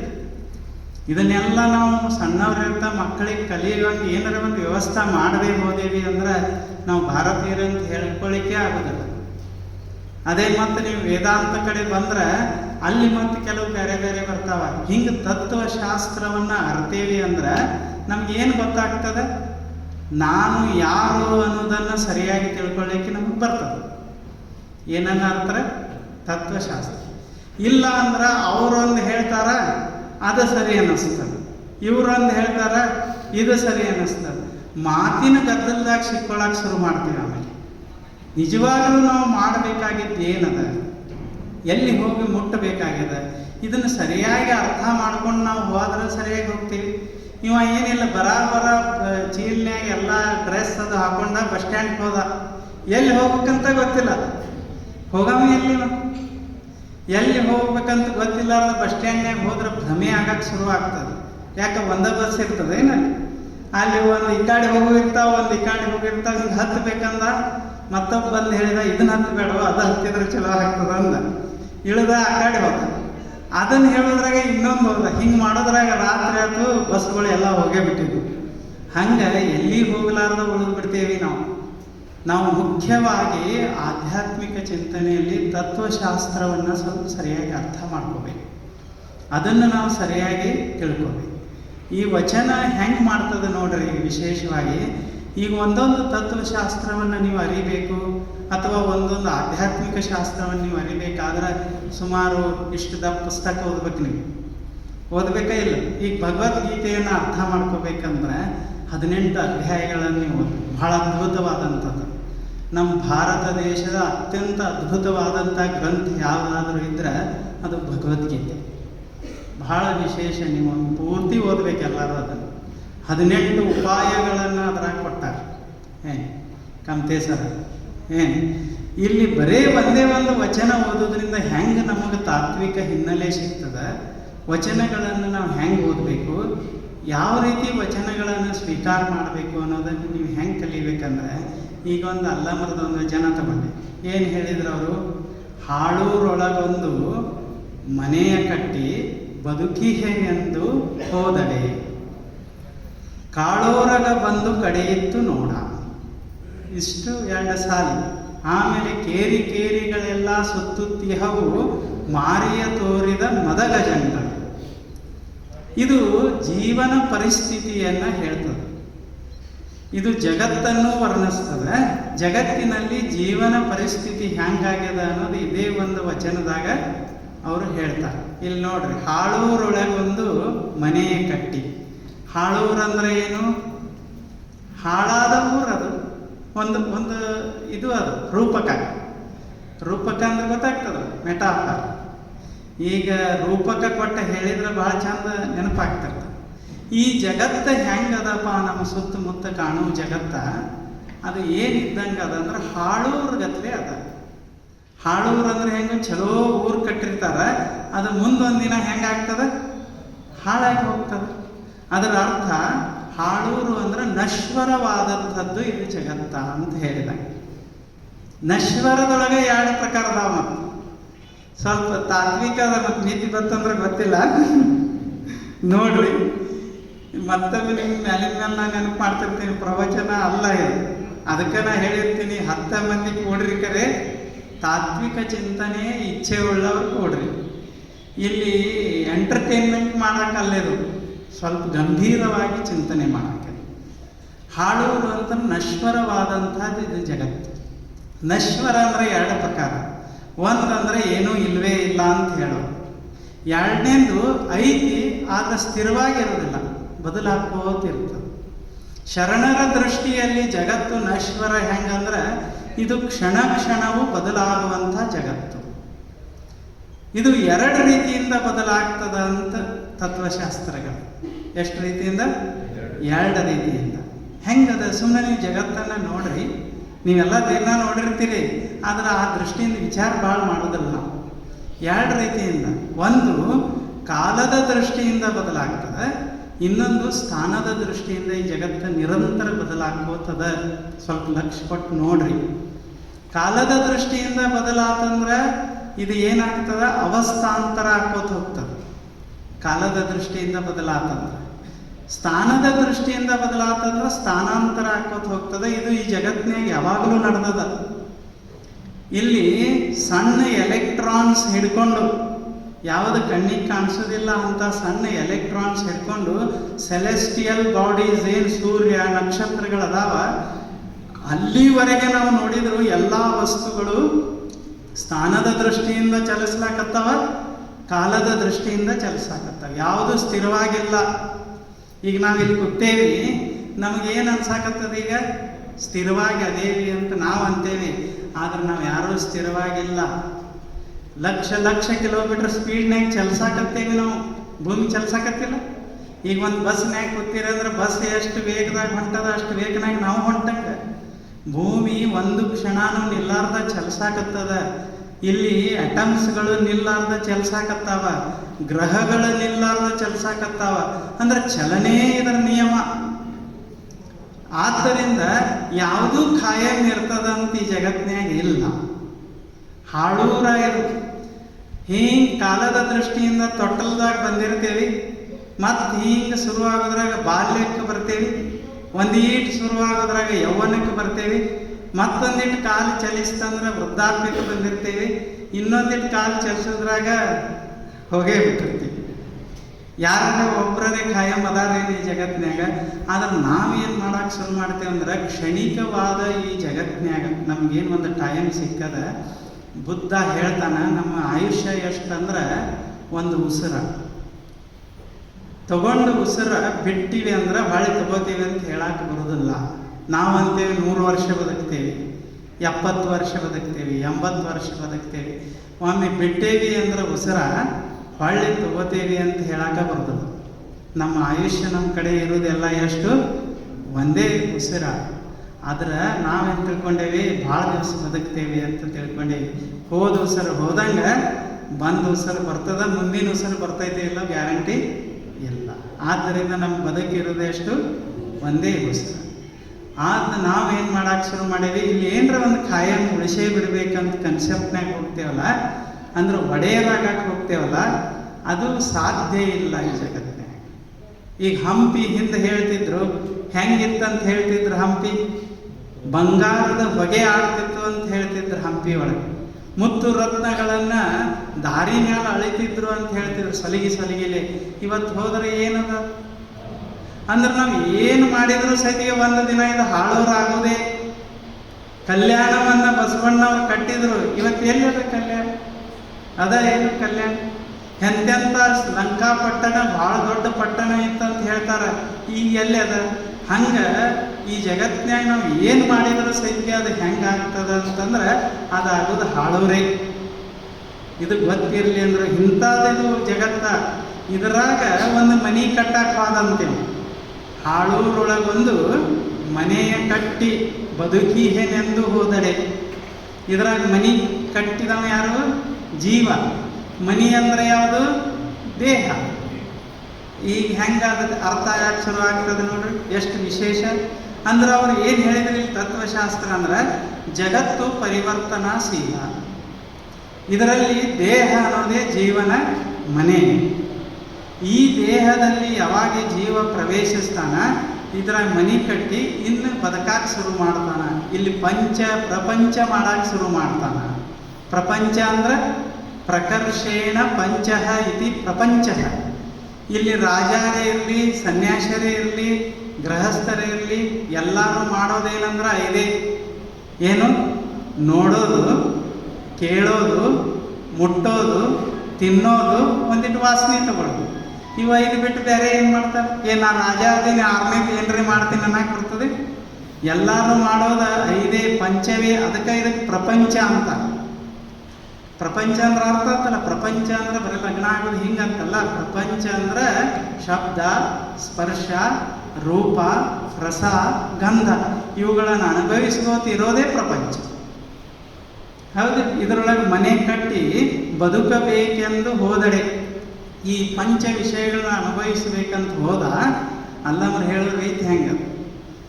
ಇದು ಹಾಳೂರೊಳಗೆ ಇದು ಶರೀರ ಮನೆ. ಇದರ ಪಂಚ ವಿಷಯಗಳನ್ನು ಅನುಭವಿಸ್ಬೇಕಂತ ಹೋದ. ಅವಾಗ ಏನಾತಂದ್ರೆ ಕಾಳೂರಾಗ ಬಂದು ಕಡಿಯಿತ್ತು ನೋಡ. ಸುಮ್ಮ ತಣ್ಣಗಿರಾಕರೆ ಬಿಡ್ಬೇಕ ಇಲ್ಲೋ? ಎಷ್ಟು ಆಶ್ಚರ್ಯ. ಕಾಳೂರಾಗ, ಉರಗ ಅಂದ್ರೆ ಹಾವು, ಸಾಮಾನ್ಯ ಹಾವಲ್ಲ, ಕಾಳೂರಾಗ. ಅದರ ವಿಷ ಭಾಳ ಭಯಾನಕ. ಒಂದು ಸ್ವಲ್ಪ ಕಚ್ಚಿತಂದ್ರೆ ಕ್ಷಣಾರ್ಥದಲ್ಲಿ ಅವನ ಸಾವು. ಅಂಥ ಕಾಳೋರಗ ಬಂದ ಜೀವನನ್ನ ಕಚ್ಚದ. ಅದು ಯಾವುದಂದ್ರೆ ಕಾಮ ಮತ್ತು ಮೋಹ. ಎಲ್ಲನೂ ಸುಮ್ಮನೆ ಸರಿಯಾಗಿ ಕೂತು ನೋಡ್ಬೇಕು, ವಿಚಾರ ಮಾಡಬೇಕು. ಎಲ್ಲರೂ ಇದ್ರ ಬಂಧಿತದೊಳಗೆ ಅದೇವಿ ನಾವು. ಅದಕ್ಕೆ ಯಾಕೆ ವಿಷ ಅಂತ ಕರೆದಂದ್ರೆ ಅದು ಮೈಯೆಲ್ಲ ಆವರಿಸಿರ್ತದೆ. ಆ ಸಮಯ ಬಂತಂದ್ರೆ ಏನು ಮಾಡಬೇಕು, ಏನು ಮಾಡಬಾರ್ದು, ಏನು ಸರಿ, ಯಾವ ತಪ್ಪು ಅಂತ ಗೊತ್ತಾಗಲಾರ್ದಂಗೆ ಮಾಡ್ತದಲ್ಲ. ಅದಕ್ಕೆ ಏನಂತಾರೆ? ಕಾಳೋರಗದ ವಿಷ ಅಂತ ಕರೀತಾರೆ. ನೀವು ಜ್ಞಾನೇಶ್ವರಿ ಓದಿ ನೋಡ್ರಿ, ಮಹಾರಾಷ್ಟ್ರದಾಗ ಹೋದ್ರಿ ಅಂದ್ರೆ ಮನಿ ಒಳಗೆ ಜ್ಞಾನೇಶ್ವರಿ ಅದ. ಅದನ್ನು ಬರೆದವ್ರು ಯಾರು? ಜ್ಞಾನದೇವ್ ಇಲ್ಲ ಜ್ಞಾನೇಶ್ವರರು. ಅದರೊಳಗೆ ಏನು ಉಪಮೇಯಗಳನ್ನು ಕೊಟ್ಟಾರ ಅವರು ಅಂದ್ರೆ ಭಾಳ ವಿಶೇಷವಾದಂಥ ಉಪಮೇಯಗಳನ್ನು ಕೊಟ್ಟಾರ. ಹಂಗೆ ಅಲ್ಲಮ ಪ್ರಭುಗಳು ಇಲ್ಲಿ ವಚನ ಸಾಹಿತ್ಯದೊಳಗೆ ಭಾಳ ವಿಶೇಷವಾದಂಥ ಉಪಮೇಯ. ಕಾಳೋರಗ ಕಡಿಯೋದಂತಂದ್ರೆ ಸುಮ್ಮನೆ ಒಂದು ಕ್ಷಣ ಶಾಂತ ಕೂತು ನೋಡ್ರಿ. ತಂಡ ಕುಂಡಿರ್ತೀನಂದ್ರೆ ಕುಂಡ್ರಸಾಕ್ ಬಿಡೋದಿಲ್ಲ. ಏನಾರೇ ಕೆಲಸ ಮಾಡ್ತೀನಂದ್ರೆ ಅದಕ್ಕೆ ಮಾಡಕ್ಕೆ ಬಿಡೋದಿಲ್ಲ. ಯಾವುದಿದಂದ್ರೆ ಕಾಮ ಮತ್ತು ಮೋಹ. ಮೋಹ ಅನ್ನೋ ವಿಷ ನಮ್ಮ ಎಲ್ಲರೊಳಗೆ ಸೇರಿಬಿಟ್ಟದ. ಎಷ್ಟು ಅದಕ್ಕೆ ವಿಶೇಷ. ಇಂದ್ರ ನಹುಷ ಅಂತ ಕೇಳಿದ್ರೆ ನಾವು ಪುರಾಣನೂ ಓದಿಲ್ಲ. ಭಾಳ ಆಶ್ಚರ್ಯ ನಮ್ಗೆ. ನಹುಷ ಅಂತ ಒಬ್ಬ ಮಹಾರಾಜ ಇದ್ದ. ಅವಂಗ ಒಂದು ಕಲ್ಪನಾ ಇತ್ತು. ಏನಂತಂದ್ರೆ ಸ್ವರ್ಗಕ್ಕೆ ಇರಬೇಕು. ಇದಕ್ಕೆ ಮರ್ತೆ ಅಂತ ನಮ್ಮ ಟರ್ಮಿನಾಲಜಿ ನಿಮ್ಗೆ ಗೊತ್ತಿರಬೇಕು. ಒಂದಿಷ್ಟು ವಿಶಿಷ್ಟ ಪದಕೋಶ ಗೊತ್ತಿರ್ಬೇಕಲ್ಲಿ. ಪಾರಿಭಾಷಿಕ ಶಬ್ದ ಅಂತ ಇದಕ್ಕೇನಂತಾರೆ? ಭೂಮಿ ಮೇಲೆ ನಾವೆಲ್ಲ ಬದುಕೋದಕ್ಕೆ ಮರ್ತೆ. ಸ್ವರ್ಗ, ಪಾತಾಳ 3 ಶಬ್ದ ಬರ್ತಾವ. ಈ ಸ್ವರ್ಗಕ್ಕೆ ಏರ್ಬೇಕವ. ಈ ಜೀವನದಿಂದ ಎಲ್ಲಿಗೆ ಏರ್ಬೇಕಂತ ಮಾಡಿದ ನಹುಷ ಸ್ವರ್ಗಕ್ಕೆ ಹೋಗ್ಬೇಕಂತ. ಸ್ವರ್ಗಕ್ಕೆ ಹೋಗ್ಬೇಕಾದ್ರೆ ಒಂದು ವಿಜ್ಞಾನವನ್ನು ನಮ್ಮ ಋಷಿಗಳು ಡೆವಲಪ್ ಮಾಡ್ಯಾರ. ಸ್ವರ್ಗ ಅಂತಂದ್ರೆ ಏನು ಅನ್ನೋದೇ ಒಂದು ವಿಶೇಷವಾದಂಥ ಇದು ಅದ. ನಿಮಗೆ ಗೊತ್ತಿರಲಿ, ನಮ್ಮ ಋಷಿ ಈಗ ವಿಜ್ಞಾನಿಗಳು 11 ಡೈಮೆನ್ಷನ್ ಜಗತ್ತು ಇಲ್ಲೇ ನಡೆದದ ಅಂತ ಹೇಳಿ ಪ್ರೂವ್ ಮಾಡ್ಯಾರ. ನಿಮಗೆ ಗೊತ್ತಿರೋ ಸಲ ಪ್ಯಾರಲಲ್ ವರ್ಲ್ಡ್ ಅಂತ ಹೇಳಿದ. ಇದೇ ಜಗತ್ತಿನಲ್ಲಿ ಇದೇ ಸಮಯದಲ್ಲಿ ಭಿನ್ನ ಭಿನ್ನ ಜಗತ್ತು ಇಲ್ಲಿ ನಡೆಯಕತ್ತವ. But we can not perceive it because we can see in the visible range of light only. ವಿಜ್ಞಾನದ ಪ್ರಕಾರ ಹೇಳಬೇಕಾದ್ರೆ ನಾವು ವಿಸಿಬಲ್ ರೇಂಜ್ ಲೈಟ್ ಯಾವಾಗ ರಿಫ್ಲೆಕ್ಟ್ ಆಗ್ತದ ಅಂಥ ಬಾಡಿ ಅಡ್ಡ ಪರ್ಸೀವ್ ಮಾಡುವಂಥ ಶಕ್ತಿ ಈ ಆರ್ಗನ್ಕದ. ಇನ್ಫ್ರಾರೆಡ್ ರೇಸ್ಗೆ ಹೋದ್ರೆ ಸಿಗುವುದಿಲ್ಲ, ರೇಡಿಯೋ ರೇಂಜ್ಗೆ ಹೋದ್ರೆ ಸಿಗುವುದಿಲ್ಲ, ಇಲ್ಲ ಅಲ್ಟ್ರಾ ವೈಲೆಟ್ ರೇನ್ಯಾಗ ಸಿಗುವುದಿಲ್ಲ. ಹೀಗೆಲ್ಲ ಬೇರೆ ಗಾಮಾ ರೇಸ್, ಬೀಟಾ ರೇಸ್ ಇವು ಎಲ್ಲದ್ರ ಹಿಂದೆ ನಮ್ಗೆ ಹೋಗಕ್ಕೆ ಆಗೋದಿಲ್ಲ. ಸುಮ್ಮನೆ ನಿಮ್ಗೆ ವಿಜ್ಞಾನದಾಗ ಹೇಳ್ಬೇಕಂದ್ರೆ ನಾವು ನೋಡು ಜಗತ್ತು ಭಾಳ ಸೀಮಿತವಾದಂಥದ್ದು. ಮತ್ತು ನಮಗೆ ಕಂಡದ್ದ ಸತ್ಯದ ಅಂತಲ್ಲ. ಈಗ ಒಂದು ನಾಯಿ ತಂದು ನಿಂದ್ರಿಸಿದ್ರಿ ಅಂದ್ರೆ ನಾಯಿಗೆ ಕೇವಲ ಬಿಳಿ ಮತ್ತು ಕಪ್ಪು ಅಟ್ಟ ಗ್ರಹಿಸ್ಲಿಕ್ಕೆ ಬರ್ತದೆ. ನಾವು 7 ಥರದ ಬಣ್ಣಗಳನ್ನು ಗ್ರಹಿಸ್ಲಿಕ್ಕೆ ಸಾಮರ್ಥ್ಯ ಅದ. ಯಾರಿಗೆ? ನಮಗೆ. ನಾಯಿಗೆ 2 ಥರ, ಕಪ್ಪು ಬಿಳುಪು. ಅದು ನೋಡ್ತಂದ್ರೆ ಹಸರ ಕೆಂಪ ಕಂಡು ಹಿಡಿಯೋದಿಲ್ಲ. ಅದಕ್ಕೆಲ್ಲ ಜೀವನ ಬ್ಲ್ಯಾಕ್ ಆ್ಯಂಡ್ ವೈಟ್.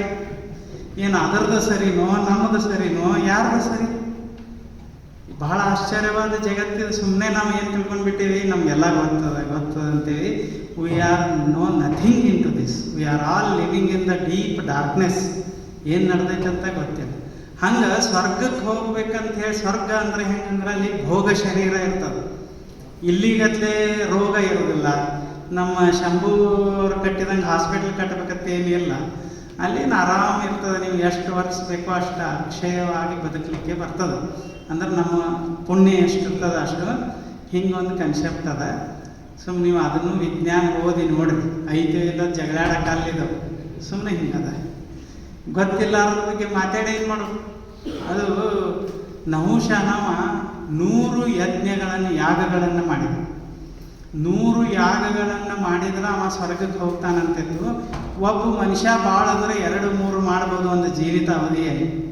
ಯಾಕಂದ್ರೆ ತನ್ನೆಲ್ಲ ಸಂಪತ್ತನ್ನು ಅದಕ್ಕೆ ದಾನ ಕೊಡಬೇಕಾಗ್ತದೆ ಒಂದು ಯಜ್ಞ ಮಾಡಿದಂದ್ರೆ. ಮತ್ತೆಲ್ಲ ಗಳಿಸಿ ಮತ್ತೊಂದು ಯಜ್ಞ ಮಾಡಿ ಮತ್ತೆ ಕೊಡಬೇಕಲ್ಲ. ಇದ್ಯಾರು ಹೇಳ್ಯಾರ? ಸುಮ್ಮ ತಣ್ಣಗೆ ಇಲ್ಲೇ ಇರೋ ಚಲೋ ಅಂತ ಅನಿಸ್ತಿರ್ತದೆ. ಆದ್ರೆ ನಹುಷ ಭಾಳ ಗಟ್ಟಿದ್ದ. ಅವ ಅಂದ, ನಾ ಸ್ವರ್ಗವನ್ನು ಹೋಗೇ ಬಿಡಬಾರ್ದು ಅಂತ 100 ಯಜ್ಞಗಳನ್ನು ಮಾಡಿದ. 100 ಯಜ್ಞ ಮಾಡೋಣ ಅವನಿಗೆ ಇಂದ್ರ ಪದವಿ ಪ್ರಾಪ್ತ ಆಯಿತು. ಇಂದ್ರ ಅಂದರೆ ಏನು? ಎಲ್ಲ ದೇವತೆಗಳ ಒಡೆಯ. ಅಲ್ಲಿ ಹೋಗಿ ಕೂತಾನ. ಎಲ್ಲಿ? ಇಂದ್ರನ ಆಸನದಾಗ. ಆದ್ರೆ ಅವನ ಒಳಗೆ ಕಾಮದ ಬೆಂಕಿ ಹತ್ತು. ತಮ್ಮ ಮನೆಯವ್ರನ್ನ ಶುಚಿದೇವಿ ಅಂತ ಏನದಾರ ಅವ್ರನ್ನ ನೋಡ್ಬೇಕಂತ ಒಳಗೆ ಹೊಕ್ಕಿತು. 100 ಯಜ್ಞ ಮಾಡ್ಯಾನ. ಅಲ್ಲಿ ಹೋಗಿ ಕೂತಾನ. ಅಲ್ಲಿ ಹೋಗ್ಬೇಕಂತ ಎಷ್ಟು ಜೋರಾಯಿತು. ಕಾಳೋರಾಗ ಕಚ್ಚಿತು. ಅದು ಮೈಯೆಲ್ಲ ಏರ್ತು. ಇಷ್ಟೆಲ್ಲ ಪುಣ್ಯ ಮಾಡ್ಯಾನ, ಎಲ್ಲ ಮಾಡ್ಯಾನ. ಅಲ್ಲಿ ಹೋಗಿ ಕೂತಾನ. ಅವನಿಗೆ ತಡ್ಕೊಳಕ್ಕಾಗಲಿಲ್ಲ. ಎಷ್ಟು ಎಳೆದಾಡ್ತಿರ್ತದು. ಆಶ್ಚರ್ಯ ಇದು.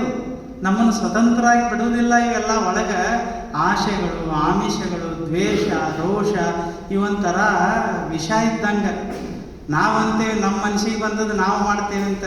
ಯಾರಿಗೆ ಧೈರ್ಯ ಐತಿಲ್ಲ ನಮ್ಮ ಮನ್ಸಿಗೆ ಬಂದದ್ದು ನಾವು ಮಾಡ್ತೇವೆ ಅಂತ ನಮ್ಮನ್ನ ಹಿಡ್ಕೊಂಡ ಕುಂಡ್ರಬೇಕತ್ತಿರ್ತೇವೆ, ಕಾಲು ಅನಿಸ್ತಿರ್ತಾವ. ನಿಂದಿರ್ಬೇಕತ್ತೀವಿ, ಇನ್ನೊಂದು ಕಡೆ ಎಳಿತಿರ್ತಾವ. ಶಾಂತೇಶ್ವರ ಧ್ಯಾನ ಮಾಡ್ಬೇಕತ್ತಿರ್ತಾವ, ಇಡ್ಲಿ ಬರ್ತಾವ. ಬಳತೇಶ್ವರ ಜಪ ಮಾಡ್ಬೇಕತ್ತಿರ್ತಾರ, ರೋಡ್ ಬರ್ತಾವ. ಹಿಂಗೆ ಬರೋದಿಲ್ಲ. ಎಲ್ಲ ಒಂಥರ ಜಗ್ಗಿತಿರ್ತಾವೆ ಎಲ್ಲ. ಅಂದ್ರೆ ನಾವು ಯಾರೂ ಸ್ವತಂತ್ರವಾಗಿ ಇಲ್ಲ. ಯಾಕಂದ್ರೆ ಕಾಳೋರಾಗ ನಮ್ಮನ್ನು ಕಚ್ಚದ ಅಂತಾವ. ಅವನಿಗೆ ಜೋರಾಯಿತು.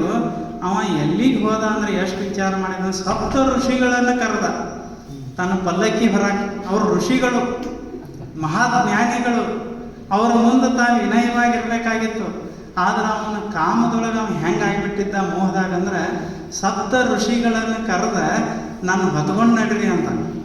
ಅವರು ಅಂದರು ಇದೇನು ತಪ್ಪಲ್ಲ, ಅವನೊಳಗಿನ ಕಾಮ ಹಂಗೆ ಮಾಡ್ಸಾಕತ್ತದ, ಇರ್ಲಿ ತಗೋ ನಾವರೇ ತಿಳಿದವರದೇವಿ, ಹೊತ್ಕೊಂಡು ಹೋದ್ರಾತು ಅಂತ ಹೊಂಟ್ರು. ಹೋದಾಗಲೇ ಸುಮ್ಕೊಂಡಿರ್ಬೇಕಿಲ್ಲ. ಸರ ನಡ್ರಿ ಅಂತ ಋಷಿಗಳಿಗೆ ಹೊಡೆಯಕತ್ತ. ಕೈಯಾಗ ಬಂದು ಅವರು ಎಷ್ಟೊತ್ತು ತಡ್ಕೋತಾರ. ಅವರು ಸಿಟ್ಟಿಗೆ ಬಂದಂದ್ರು ಸರ ಆಗುವಂಥ ಹಾಮಾಗನಿ ಅಂತ ಶಾಪ ಕೊಟ್ಟರು. ಅಲ್ಲಿ ಏನಿದೆ ಏಕದಮ್ ಹಾಮಾಗಿ ಭೂಮಂಡಲಕ್ಕೆ ಬಂದ. ಅಂದ್ರೆ ಆ ಪುರಾಣದ ಕಥೆ ಇದ್ರು ಹೆಂಗಿರ್ತದೆ. ನಮ್ಮೊಳಗೆ ಇಂದ್ರ, ನಮ್ಮೊಳಗೆ ಹಾಮ. ನಾವೇ ಏನು ಮಾಡ್ತೀವಿ ಅಂತ ಹೇಳೋಕ್ಕಾಗೋದಿಲ್ಲ. ಅಂದ್ರೆ ಅಷ್ಟು ಪುಣ್ಯ ಮಾಡಿರ್ತೀವಿ. ಆ ಕಾಳೋರಗ ಕಚ್ಚಿತು ಅಂತಂದ್ರೆ ಕ್ಷಣಾರ್ಥದೊಳಗೆ ಭೂಮಂಡಲದಾಗ ಸರ್ಪ ಆಗಿಬಿಟ್ಟಿದ್ದ. ಎಷ್ಟು ಆಶ್ಚರ್ಯ ಇಲ್ಲ? ಅಲ್ಲಂದ್ರೆ ಹೇಳೋದೇನಂದ್ರೆ ಈ ಹಾಳೂರೊಳಗೆ ಈ ಶರೀರನು ಮನೆಯಾಗ ಬಂದು ಚಂದಗೆ ಬದುಕಬೇಕನ್ನೋದ್ರಾಗ ಈ ಕಾಮ ಮೋಹನು ಹಾವಿನ ವಿಷ ನಮ್ಮನ್ನು ಏರಿತು. ಅಷ್ಟ ಆಗಿದ್ರೆ ಚಲೋ ಇತ್ತು. ಮತ್ತೆ ಇನ್ನೇನಾಗ್ತದೆ? ಅವ್ರಾಗ ಈ ಕಚ್ಚಿತ್ರ ಅಷ್ಟ ನಡೀತಿತ್ತು. ಮತ್ತು ಮುಂದೆ ಬಹಳ ವಿಶೇಷವಾಗಿ ಹೇಳ್ತಾರೆ. ಏನಂದ್ರೆ ಕೇರಿಯಲ್ಲಿ ಸುತ್ತುತ್ತಿದ್ದವು ಮಾರಿಯ ತೋರಿದ ಮದಗಜಗಳು. ಈ ಊರೊಳಗೆ ಕೇರಿ ಅಂದ್ರೆ ಓಣಿ ಒಳಗೆ ಮದ ಏರಿದ ಆನೆ ಮುಡಿಯಾಡಕತ್ತಾವ. ಯಾವ ಊರೊಳಗೆ? ಈ ಹಾಳೂರೊಳಗೆ. ಮತ್ತು ಈ ಶರೀರದ ಕೇರಿಗಳಂದ್ರೆ ಏನು? ಇಂದ್ರಿಯಗಳು. ಕಣ್ಣೊಳಗೆ, ಕಿವಿಯೊಳಗೆ, ಮೂಗಿನೊಳಗೆ, ನಾಲಿಗೆ ಒಳಗೆ, ಚರ್ಮದೊಳಗೆ ಕೇರಿ ಒಳಗೆ ಸುತ್ತುತ್ತಿದ್ದವು ಮದವೇರಿದ ಮದಗಜಗಳು. ಎಷ್ಟು ನಿಜ. ಅವು ಮದ ಏರಿದ ಅಂದ್ರೆ ಅಷ್ಟ ಮದಗಳಿಗೆ ಒಳಗಾಗಿಬಿಟ್ಟೆ. ಅಷ್ಟಮದ ಅಂತಂದ್ರೆ 8 ಮದ ಏರಿರ್ತಾವಂತ ಅವ್ರು ಗುರುತಿಸ್ಯಾರ. ಇನ್ನೂ ಭಾಳ ಮದ ಅದಾವ. ಅವ್ರು ಸುಮ್ಮನೆ ಭಾಳ ಹೇಳಬಾರ್ದಂತ 8 ಹೇಳಿ. ಅವ್ರು ಭಾಳ ವಿಶೇಷ. ನಾವೆಲ್ಲ ಮದ ಅಂತಂದ್ರೆ ನಮ್ಗೆ ಸಾದಾ ಕನ್ನಡ ಭಾಷೆದಾಗ ಪಿತ್ತ ನೆತ್ತಿಗೆ ಇರೋದಂತಾರೆ. ಕಿಸೆ ರೊಕ್ಕ ಕಿಸೆದಾಗಿದ್ರೆ ಏನು ತ್ರಾಸಿಲ್ಲ. ರೊಕ್ಕ ನೆತ್ತಿಗೆ ಏರ್ತು ತಾಪ ಶುರು ಆಗ್ತದೆ ಜಗತ್ತಿನಾಗ. ಗದ್ದಲ ಯಾವಾಗ ಶುರು ಆಗ್ತದಂದ್ರೆ ಏನು ಇರ್ತದ ಅದು ನೆತ್ತಿಗೆ ಏರ್ತಂದ್ರೆ ಅದಕ್ಕೆ ಮದ ಅಂತ. ಕುರ್ಚೆ ಅಲ್ಲೇ ಇತ್ತಂದ್ರೆ ಏನು ಚಲೋ ಇಲ್ಲ. ನಾವು ಕುರ್ಚೆದಾಗಿದ್ವಿ, ಕುರ್ಚೆ ಇತ್ತಂದ್ರೆ ಏನಲ್ಲ, ಕುರ್ಚೆ ನೆತ್ತಿಗೆ ಏರ್ತು ತಾಪ ಶುರು ಆಗ್ತದೆ. ಅವಾಗ ಯಾರೂ ಕಾಣಿಸೋದಿಲ್ಲ ಎದುರಿಗೆ. ಏನು ಮದವೇರಿದ ಆನೆ ಹೆಂಗೆ ಹೋಗ್ತಿರ್ತದೆ ನೋಡಿರಿ, ಅದೇನು ಸಮಾಧಾನ ಹೋಗ್ತದೆ, ಏನು ಸಿಗ್ತೈತಿ ಎಲ್ಲ ಹಾಳು ಮಾಡ್ಕೋತ ಹೋಗ್ತಿರ್ತದಲ್ಲ. ಹಂಗೆ ಜೀವನ ಪರಿಸ್ಥಿತಿ. ಮದ ಗಜಂಗಳು ಯಾವ್ಯಾವ ರೂಪ ಮದ, ಯೌವನ ಮದ, ವಿದ್ಯಾಮದ, ತಪೋಮದ, ಇಲ್ಲ ಇವೆಲ್ಲ ರಾಜ್ಯ ಮದ, ಮತ್ಯಾವ್ಯಾವ್ದವ್ರಿ ಕುಲ ಮದ, ಛಲ ಮದ, ಜಾತಿ ಮದ. ಒಂದು ಎರಡು ಸುಮ್ಮನೆ ತಲೆಯಾಗ ಹಾಕೊಂಡಿರ್ತೇವೆ. ನಾ ಈ ಜಾತಿ ಅಂತೇಳಿ ತಲೆಯಾಗ ಹಾಕೊಂಡು ಹೋಗ್ತಿರ್ತೀವಿ. ಯಾವ ಜಾತಿ ಜಗತ್ತಿನಾಗ ಎಲ್ಲಿ ಎಷ್ಟು ತಲೆಯಾಗ ಹಾಕೊಂಡಿರ್ತೀವಿ. ಕುಲ, ಜಾತಿ, ಯೌವನದಾಗ ಬಂದಾಗ ಹಿಂಗೆ ಅನ್ನಿಸ್ತಿರ್ತದ, ಏನೈತಿದ್ರಾಗ ಅಂತಿರ್ತದೆ. ಒಂದು ಗಿಡ ಇರ್ತದೆ, ಅದ್ರಾಗ ಹಳಿ ಎಲೆ ಏನಂತೀರಿ, ಹಣ್ಣು ಎಲೆ ಉದುರಿದಾಗ ಅದ ಬೆಳೆದ ನದಿ ಹೆಂಗೆ ಬಿತ್ತು ನೋಡಿದ ನಗ್ತಿತ್ತು. ಆ ಬೀಳು ಎಲೆ ಹೇಳ್ತಿದ್ದ ಹಿಂದೆ ನಾನು ಹಿಂಗೆ ನಕ್ಕಿದ್ವಿ, ಇವತ್ತು ನನ್ನ ಪಾಳೆ ಬಂದದ, ನಗಕ್ಕೆ ಹೋಗ್ಬೇಡ ಅಂತ. ಇದಕ್ಕೇನು ಗೊತ್ತದ ಅಂತ ಮುಂದಾದ ಹಣ್ಣಾಯ್ತು, ಅದು ಬೀಳಾಗ ಇನ್ನೊಂದು ನಗ್ತಿತ್ತು. ಹಂಗೆ ನಮ್ದೆಲ್ಲ ಏನು ಬೇಕಾದ್ರೂ ಮಾಡಿಬಿಡ್ತೀವಿ ಅಂತ ಅನ್ನಿಸ್ತಿರ್ತದ. ಆದ್ರೆ ಹಂಗೆ ಆಗ್ತದೋ ಇಲ್ಲೋ ಅನ್ನೋದು ಬಹಳ ಮಹತ್ವದ. ಏನು ಕೇರಿ ಒಳಗೆ ಸುತ್ತುತ್ತಿವೆ ಮದಗಜಂಗಳು, ಮಾರಿಯ ತೋರಿದ ಮದಗಜಂಗಳು. ಅವು ಒಳಗೆ ಹೊಕ್ಕ ಅವು ಇನ್ನೂ ಸಮಾಧಾನ ಇರಿಸ್ಕೊಡೋಲಾಗ್ಯಾವ. ಕುರ್ಚೆ ಬೆನ್ನು ಹತ್ತಿ, ಕುರ್ಚೆ ಹಿಂದೆ ಬೆನ್ನು ಹತ್ತಿದವ್ರು ಒಂದಿಷ್ಟು ಥಂಡಗೆ ಆರಾಮೇಲೆ ಅಂದ್ರೆ ಇರಾಕಾಗಲ್ದು. ಸಂಪತ್ತಿನ ಬೆನ್ನು ಹತ್ತಿ ಹೋಗಿದ್ದು ಒಂದಿಷ್ಟು. ಇವು ಇರಬಾರ್ದಂತಲ್ಲ, ಆದರೆ ಇದೇ ಸತ್ಯ ಅಂತ ನಮ್ಮ ತಲೆಯಾಗಿ ಹೊಕ್ಬಿಟ್ಟಿರ್ತದೆ. ಆಗೋದಿಲ್ಲ. ಜೀವನದ ಪರಮ ಉದ್ದೇಶ ಏನು, ಇದನ್ನು ಪಡೆಯೋದು ಅಂಥೇಳಿ ಏನು ಬೇಕಾದ್ರೂ ಮಾಡೋಕೆ ನಾವು ಶುರು ಮಾಡ್ತೇವೆ. ಹಂಗೆ ಬದುಕಕ್ಕೆ ಶುರು ಮಾಡಿದೆವು ಅಂದ್ರೆ ನಮ್ಮ ಜೀವನ ಶಾಂತಿ ಸಮಾಧಾನದಿಂದ ಇದ್ದೀತು ಅಂತ ಹೇಳಕ್ಕೆ ಆಗುವುದಿಲ್ಲ. ಎಷ್ಟು ಜೀವನ ವಿಚಾರಗಳನ್ನು ವರ್ಣಿಸೋ ರೀತಿ ಹೆಂಗದ. ಇಲ್ಲಿ ಏನೇನು ಬಂತು, ಈಗಿಷ್ಟ ಆಗ್ಯದ ಜೀವನ ಪರಿಸ್ಥಿತಿ. ಇದೇ ದುಃಖಕ್ಕೆ ಕಾರಣ, ಇದೇ ಅಸಮಾಧಾನಕ್ಕೆ ಕಾರಣ. ನಮ್ಮೊಳಗೆ ಮದ ಇರ್ತಂದ್ರೆ ನಾವು ಸಮಾಧಾನದಿಂದ ಬದುಕಾಕ ಆಗುದಿಲ್ಲ. ನಮ್ಮೊಳಗೆ ಕಾಮ ಮೋಹದ ಜ್ವರ ಜೋರಿತ್ತಂದ್ರೆ ಅದು ನಮ್ಮನ್ನು ಶಾಂತಿ ಸಮಾಧಾನದಿಂದ ಬದುಕಾಕ ಬಿಟ್ಟಿತ್ತು ಅಂತ ಹೇಳಕ್ಕಾಗೋದಿಲ್ಲ. ಹಿಂಗಾದಾಗ ಇನ್ನು ಏನು ಮಾಡಬೇಕು, ಇದಕ್ಕೇನು ಉಪಾಯ ಅಂತ ಪ್ರಶ್ನೆ. ಇದು ಏನು ಹೇಳಿದಂಗಾತು, ಜೀವನ ಪರಿಸ್ಥಿತಿ ಹೇಳಿದಂಗಾತು ಇಲ್ಲ. ಹಿಂಗಾಗ್ಯದಲ್ವ. ಎಷ್ಟು ವಿಶೇಷದ ವಚನ ಸಾಹಿತ್ಯದಾಗ ನಾವು ಏನೈತಿ ವಚನದಾಗ ಅಂತೇವಿ. ಬರೀ ಒಂದೇ ಒಂದು ವಚನ ಅಂದ ಸುಮ್ಮ ಕಣ್ಣು ಮುಚ್ಚಿ ನೀವು ಅದನ್ನು ಅನ್ಕೋತ ಕೂತಿರಂದ್ರೆ ಇಡೀ ತತ್ವಶಾಸ್ತ್ರ ನಿಮ್ಮ ಮುಂದೆ ಬಂದುಬಿಡ್ತದೆ. ಆಶ್ಚರ್ಯ ಇದು. ಈ ವಚನ ನೀವು ಒಂದು ತಿಂಗಳ ತನಕ ಬಾಯ್ಪಾಠ ಮಾಡ್ಬೇಕು. ಹಿಂಗಾಗಿ ಇದ ಮಂತ್ರ ನಿಮ್ಗೆ. ಈಗ ಅಷ್ಟು ಅಂದ ಮೇಲೆ ಮುಂದೊಂದು ಉಪಾಯ ಹೇಳ್ತಾರೆ. ಇದರಲ್ಲಿಂದ ಪಾರಾಗಬೇಕಾದ್ರೆ ಏನು ಮಾಡಬೇಕು, ಇದರಲ್ಲಿಂದ ಮುಕ್ತಿಯನ್ನು ಹೊಂದಬೇಕಂದ್ರೆ ಏನು ಮಾಡಬೇಕು, ಬಹಳ ಸರಳವಾದಂಥ ಮಾತು ಹೇಳ್ತಾರೆ. ಅದು ಅವ್ರು ಹೇಳೋ ರೀತಿ ಬಾರಿ. ಚಿತ್ರಗುಪ್ತನ ಕೈಯ ಬರಹ ಓದಿದೊಡೆ ಹಾಳೂರು ಹಾಳಾಯಿತು ಗುಹೇಶ್ವರ. ಚಿತ್ರಗುಪ್ತ ಅಂತಂದ್ರೆ ನಮ್ಮ ಪುರಾಣದೊಳಗೆ ಯಮನ ಏನಂತೀರಿ ಕುಲಕರ್ಣಿ ಇದ್ದಂಗೆ ಬರೀದಂತಾರಲ್ಲ, ಲೆಕ್ಕಪತ್ರ ಬರೀತಿರ್ತಾರಲ್ಲ, ಲೆಕ್ಕಿಗ ಅಂತಾರಲ್ಲ. ಅವ ಹಣದ ಲೆಕ್ಕಪತ್ರ ಬರೆಯಂಗಿಲ್ಲ, ನಮ್ಮ ಎಲ್ಲಾರ್ದ ಕರ್ಮದ ಲೆಕ್ಕಪತ್ರ ಬರೀತಿರ್ತಾನ. ಎಷ್ಟು ಆಶ್ಚರ್ಯ. ಚಿತ್ರಗುಪ್ತನ ಕೈಯ ಬರಹ ಓದೋದಂತಂದ್ರೆ ಹಣಿ ಬರಹ ಓದೋದು ಅಂತ ಅರ್ಥ. ಹಣಿ ಬರಹ ಅಂತಂದ್ರೆ ನಾನು ಅಂತೇನು ಅನ್ಕೊಂಡೀನಿ ಅದನ್ನು ಸರಿಯಾಗಿ ತಿಳ್ಕೊಂಡು ಆ ನಾನು ಅನ್ನೋದನ್ನು ಅಹಂಕಾರವನ್ನು ಕಡಿಮೆ ಮಾಡಿದ್ದೇವೆ ಅಂತಂದ್ರೆ ಅದೇ ಕ್ಷಣ ಈ ದೇಹದ ಅಭಿಮಾನ ಏನಾಗ್ತದೆ, ನಾಶ ಆಗಕ್ಕೆ ಶುರುವಾಗುತ್ತೆ. ದೇಹೋಹಂ ಭಾವ ಅಂದರೆ ಈ ಶರೀರ ನಾನು ಅನ್ನೋ ಏನು ಅಜ್ಞಾನ ನಮ್ಮೊಳಗದ ಅದನ್ನು ತಿಳಿದೇವಿ ಅಂತಂದ್ರೆ ಏನಾಗಕ್ಕೆ ಶುರುವಾಗ್ತದೆ, ಎರಡು ಕೆಲಸ ಆಗ್ತಾವ ಅಂತ ಅವ್ರು ಹೇಳ್ತಾರೆ. ನಿಮ್ಗೆ ಶಾಸ್ತ್ರೀಯ ಭಾಷೆದಾಗ ಹೇಳ್ತೀನಿ ನಾನು. ಈಗ ಪ್ರವಚನ ಹೇಳಾಗ ಇವೆಲ್ಲ ಹೇಳಕ್ಕೆ ಬರೋಂಗಿಲ್ಲ. ಈಗ ನೇರವಾಗಿ ಶಾಸ್ತ್ರೀಯ ಭಾಷೆದಾಗ ನಿಮ್ಗೆ ಹೇಳೋದು, ನಾನು ಅನುಭಾವವ ಅದು ಭಾವ ಮಾಲಿನ್ಯ ಅಂತ ಕರೀತಾರೆ. ಈ ಜಗತ್ತಿನ ಸೃಷ್ಟಿಗೆ ಮೂಲ ಕಾರಣ ಯಾವುದು? ನಾನು ಅನ್ನೋದೇ ಜೀವನ ಸೃಷ್ಟಿಗೆ ಕಾರಣ. ಅದಕ್ಕೆ ಯಾವ ಮಲ ಅಂತಾರೆ? ಆಣವ ಮಲ ಅಂತ. ಸುಮ್ಮನೆ ನಿಮ್ಗೆ ಗೊತ್ತಿರಲಿ ಆಣವ ಮಲ ಅಂದ್ರೆ ಏನು? ನಾನು ಅನ್ನೋದು ಹುಟ್ಟಿದ್ದೆ. ಆಮೇಲೆ ನಾನು ಅನ್ನೋದು ಹುಟ್ಟ ಮೇಲೆ ಈ ಜಗತ್ತು ಅಂತ ಭಾವ ಶುರುವಾಯ್ತಲ್ಲ, ವಿಷಯಗಳು ಪಂಚ ಇಂದ್ರಿಯಗಳು, ಹೊರಗೆ ಪಂಚ ವಿಷಯಗಳು, ಇದನ್ನು ಅನುಭವಿಸಬೇಕು ಅಂತ ಏನು ಶುರುವಾಯಿತು ಅದಕ್ಕೆ ಮಾಯಾಮಲ ಅಂತ ಕರೀತಾರೆ. ಆಮೇಲೆ ಪುಣ್ಯ ಪಾಪ ಕರ್ಮಗಳಿಗೆ ಅನುಸಾರವಾಗಿ ಬೇರೆ ಬೇರೆ ಶರೀರವನ್ನು ನಾವು ತೊಡಾಕೆ ಏನು ಶುರು ಮಾಡಿದ್ದೀವಿ. 84 ಲಕ್ಷ ಯೋನಿಗಳು ಅಂತ ನಮ್ಮ ಶಾಸ್ತ್ರಗಳು ನಮ್ಮ ಜ್ಞಾನಿಗಳು ಹೇಳಿಕೊಡ್ತಾರೆ. ಈ ಶರೀರವನ್ನು ಏನು ತೊಡಾಕೆ ಶುರು ಮಾಡಿದೇವಲ್ಲ ಇದಕ್ಕೆ ಏನಂತ ಕರೀತಾರೆ? ಕಾರ್ಮಿಕ ಮಲ ಅಂತ. ಈ 3 ಮಲಗಳು ಅಂದ್ರೆ ಅಜ್ಞಾನದ ರಿಸಲ್ಟ್ ಇವು. ನನ್ನನ್ನು ಸರಿಯಾಗಿ ತಿಳ್ಕೊಳ್ಳಾರ್ದಕ್ಕೆ ಇವು ಆಗ್ಯಾವ. ಯಾವಾಗ ಚಿತ್ರಗುಪ್ತನ ಬರಹವನ್ನು ನಾ ಅರಿತೀನಿ ಅವಾಗ ಏನಾಗ್ತದ ಅಂತಂದ್ರೆ 3 ಥರದ ಕರ್ಮ ಇರ್ತಾವ. ನಾವು ಎಷ್ಟು ಥರದ ಇರ್ತಾವ?